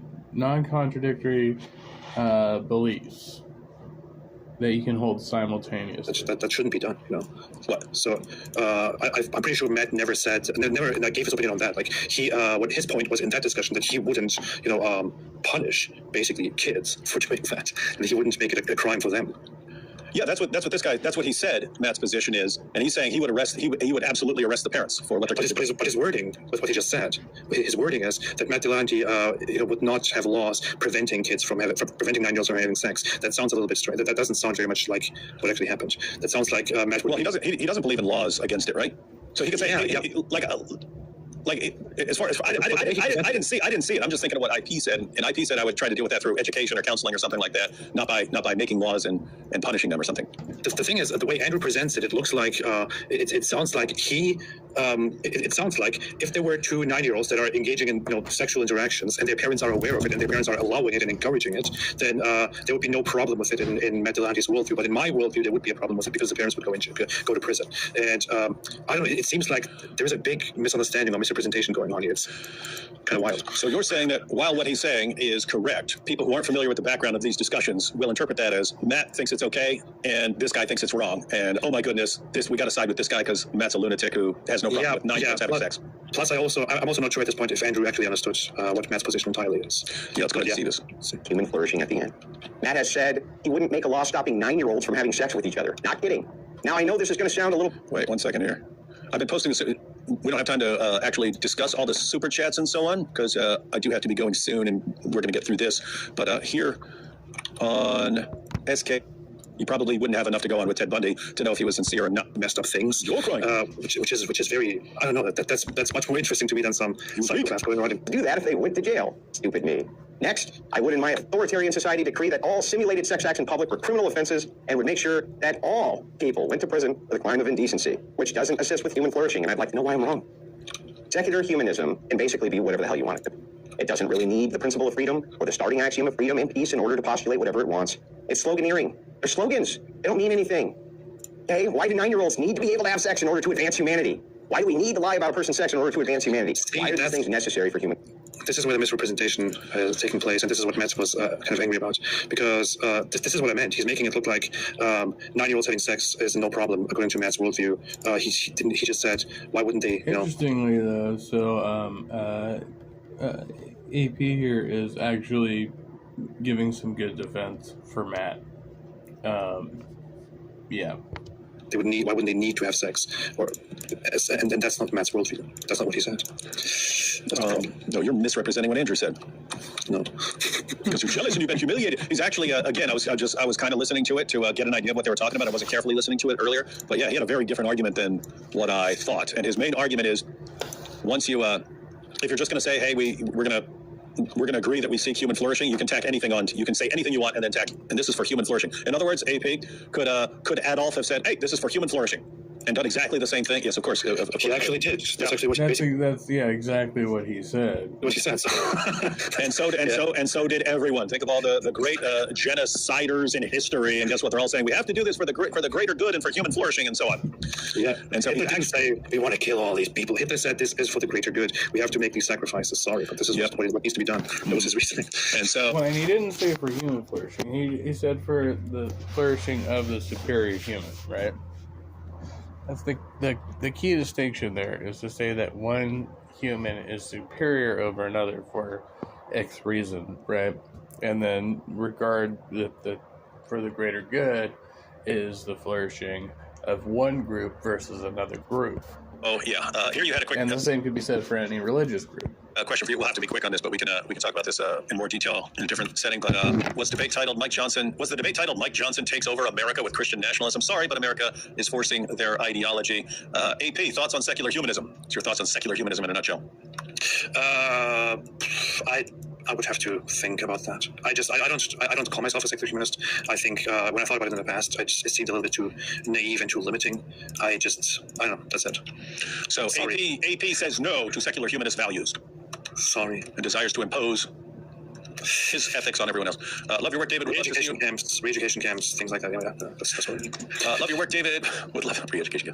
Would love to see you react to the Dr. Bunsen and Gordon Stein debate right up your alley when you ask the question, says who, the precondition for intelligent experience. Yeah, that was Greg Bunsen, and he took a presuppositional approach. I read a transcript of that. I don't know if there's a video of that. I think there's audio of it. I don't know if there's a video. We should see eventually. It is an interesting discussion. Your comment about not bombing sounds like the entire premise of Demolition Man. You ever see Demolition Man? No. It's actually good as far as what I said. You would need massive social engineering, societal engineering, and so on to actually do something to program people to all agree on the values that. But they actually did it in Demolition Man. Oh, because an atheist. Yeah, that's good. It's good. Future dystopia, even though. Like what it looks like is this wonderful world and so on is actually dystopic. All right, let's check out entry here. Why are decency laws bad? Why would Christian ethics stop flourishing when the theist mandate is to reproduce and the secular mandate is let's just all have sex and have fun, bro? That sounds way worse for human flourishing. In fact, I would say not reproducing is the worst possible thing for human flourishing because if there's no humans, how do you flourish? So, I guess, in essence, step 1, I remain unconvinced. Step 2, I need to be convinced, so I'm no longer unconvinced. And step 3, but God not real, though, doesn't matter here. I've already granted it. It still demonstrates just how stupid this ideology actually is. With that, I'll yield my time, and I'm happy to get into it. But God not real, though. He says, I've already granted that. So his, well, this is rough because the debate's supposed to be Christianity versus secular humanism, and he's saying I'm just going to grant secular humanism for argument's sake and show how I could come to a completely different view of human flourishing and so on, and that there would be no way to assess the situations. So guys, that's what we have so far. And he's basically saying even if there was no God, Christianity would still be better than secular humanism. Yeah, so he's doing a great job. Yeah, I guess that's probably his real argument because again, he didn't lay out a case for Christianity. He's just saying yours doesn't work at all, and therefore kind of anything would be better than that. That sounds like what he's saying. So Christianity wins because anything would be better than yours. It's just personal opinion, and anything you say, you just tack on human flourishing on the end of it. Yeah. So that's what we have right before the rage quit. Now we'll see the rage quit. I'm wondering about this comment right here. You don't have to do anything. All you have to do is defend yourself and your own values. If someone tries to destroy you, then defend yourself. Otherwise, there's nothing you can really do. Notice it. The world doesn't work like that. Right? You just defend yourself. That's all you have to do. Defend your own values. That's how the world works, and that's all you need. I don't know what kind of fantasy world some of the people here are living in. The world doesn't work like that. Just defend yourself. Okay, we'll all just defend ourselves. The Palestinians are just defending themselves. The Jews are just defending themselves. Everyone's just defending themselves. See, it's that easy. Okay, it's not fixing anything. Sky Daddy is how Mary called God before Jesus. Justin says, how does James set the debate topic? Because this isn't the first time I've seen a debater get the topic wrong. And to build a case for Christianity, just saying secular humanism, people like Matt, and castrating them. So, because no, that would be right. If all of a sudden you just every educating the super smart people agree with each other. So the smarter you are, the better you are at defending a position. Really true. So the science currently is on. It's very well established that intelligent siblings, even if raised under completely different families, have IQ levels that are closer to each other. It shows that intelligence is very much hereditary. Yeah. So guys, if you're dumb, you're born that way. Yeah, to an extent. For our good friend Jake, I forgot about that, but I'm going to do it. I'll have that in a video. Fuck that guy. On indigenous territory. Fuck that guy. Everything is coming back to human. Fuck that Rage guy. quit. We should watch the rage. Is an art. If you are sitting there and saying, somewhat. So. You're indignified. Daniel Hakikachu says the debate is horribly evil, messed up stuff. You could also think about Rabbi Shmuley in his debate on Piers Morgan. I mean, he had ample justification for just saying, I'm not sitting here and listening to this nonsense and walking off. So notice, I think he would have been entirely justified in walking off. Rabbi Shmuley, he could have said, hey, you're sitting here talking about my daughter, my son, all this stuff. No, I'm out of here. Would have been entirely justified. I'm glad he didn't. I'm glad he sat there and sort of poked fun at Ahmadinejad in return and has continued to do so. So, I mean, I would say Matt has every right to walk off. You don't have to stay there. It's just, was that the best course of action? I think he should have sat there and debated and pointed out any disagreements. Just said, hey, this is messed up the way you're talking. So, or possibly given a warning. So just said, hey, just so you know, my view on this is that you shouldn't be talking about this. You know, we can take jabs at each other and so on, but especially fuck that guy.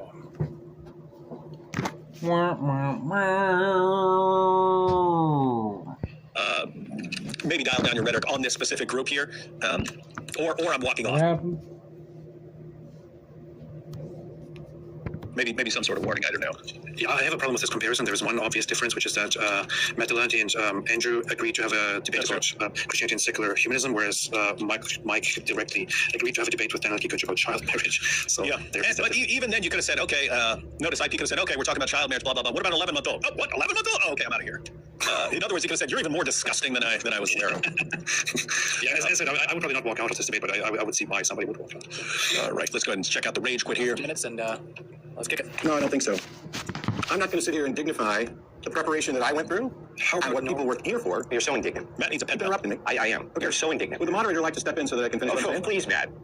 How dare someone have an opposing worldview? I'm not going to sit here and dignify what was supposed to be a debate about Christianity versus secular humanism, which one's better for the world. Yes. With someone who clearly showed up with an agenda that has nothing to do with that.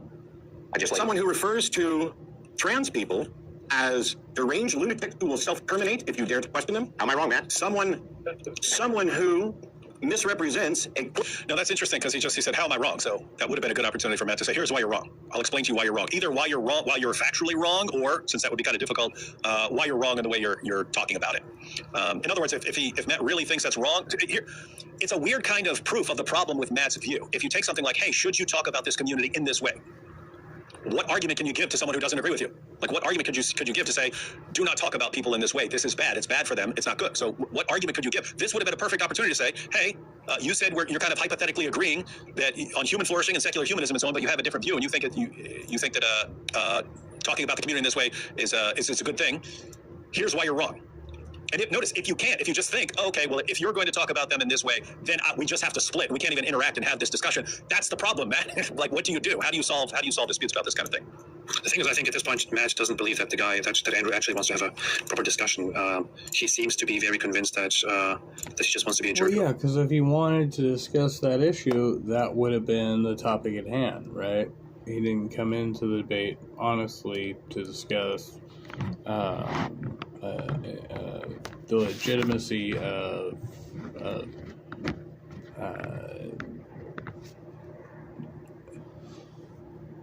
trans rights or anything like that, right? That wasn't and the topic. Something like that. I'm kind of split between both of these guys here. Yeah. These guys suck. Two airheads. Yeah. White here says, your God is a bumbling... Couple of bumbling idiots. ...fool, but don't insult mine. Yeah, that's kind of what it... Again, we see it because Andrew is talking about some issues in kind of a different way. Yeah, it is common. Hey, you guys are dumb and so on. Yeah, it's a rough issue. I don't think Matt should have walked off. I think he should have made his point or at least given a warning here. But let's go ahead and finish this one up. From a debate where I said I'm not sure which two we're talking about at this point. It could be make either. a law about 9-year-olds having sex being legal with respect to the 9-year-olds. Not that I was in any way in favor of it, and that I was actually opposed to it, which I addressed during that debate. But moreover... Well, to be clear, he didn't say you're in favor of it, and I think AP... Al Trucker, good to see you. His point earlier was a person listening who wasn't familiar with it might come to that conclusion. But as far as what he actually said, it wasn't a misrepresentation. As far as what a person might hear, maybe. This is not remotely an honest interaction on the front of whether or not secular humanism is valuable. Because this, when he presented his position here, has nothing to do with secular humanism. From the get-go, it's all about me. Oh, no. Matt thinks. I'm giving what Matt thinks, but Matt thinks. But Matt's position. This seems like his dumbest point. That's the problem. Yeah, that's the problem here. Because he talks so much about the speaker, the House Speaker, and now he's complaining that this was just about Matt. So, yeah. And I didn't even get that from Andrew. He's just saying, here's what you're saying. Here's what you're saying about secular humanism. This is the position, human flourishing, blah blah blah. Okay, what if I have a different view on something? I didn't even get that he's just harping on Matt's some specific position to Matt. Yeah. In other words, he could take that exact same argument and give it to a completely different secular humanist. I wouldn't see a difference. But yeah. So I think there's a really weak objection from Matt. He has a serious point to consider on whether he should sit here in this conversation with a guy who's saying, they're deranged lunatics who self-terminate or something like that. At least we understand the point he's making here. I don't even get the point he's making. No, he's just wrong. Yeah, this is a dumb point. AP and I agree. This is a dumb point. Complaining. Wood and the ex-Muslim guy are jerks. That he's just talking about Matt's specific position when Matt spent half his opening statement whining about Mike Johnson. I understood where I was just... And never I didn't get this. I didn't get from Andrew at all that he's just focusing on Matt or something like that. He's pointing out a problem. He's pointing out a problem with secular humanism. I wouldn't say dumb. I would say stupid. Yeah, stupid. Not that I was in any way in favor of it, and that I was actually opposed to it, which I addressed during that debate. But moreover, this is not remotely an honest interaction on the front of whether or not secular humanism is valuable. Because this, when he presented his position here, has nothing to do with secular humanism. Yeah, it did. This has nothing to do with, yes, he did. He pointed out, I mean, notice, we were talking about earlier with this problem of what do you do? If you can take all these values and say, okay, we're seeking human flourishing, we're doing all this, what if we come to radically different conclusions about how to get there? What do you do? How do you navigate those? And that's the question, and that's what he brought up. And I didn't see any sort of refutation from Matt saying this isn't about secular humanism. Quick comment here. Robin says the Scandinavian nations are close to secular humanism. 7 of those nations score in the top 10 in quality of life rankings. Andy Boy is so gross. No, you Robin, I see lots of atheists saying this over and over again. But look at Scandinavia. You have nations that were very recently Christian nations. Yes. Yes, they still have basic Christian values, even if they're not believing in the source of it anymore. Guess what? That happens everywhere. Then it starts breaking down. In fact, in these Scandinavian nations, you're a complete racist, Islamophobic, hate-mongering bigot if you don't invite in as many Muslims as possible.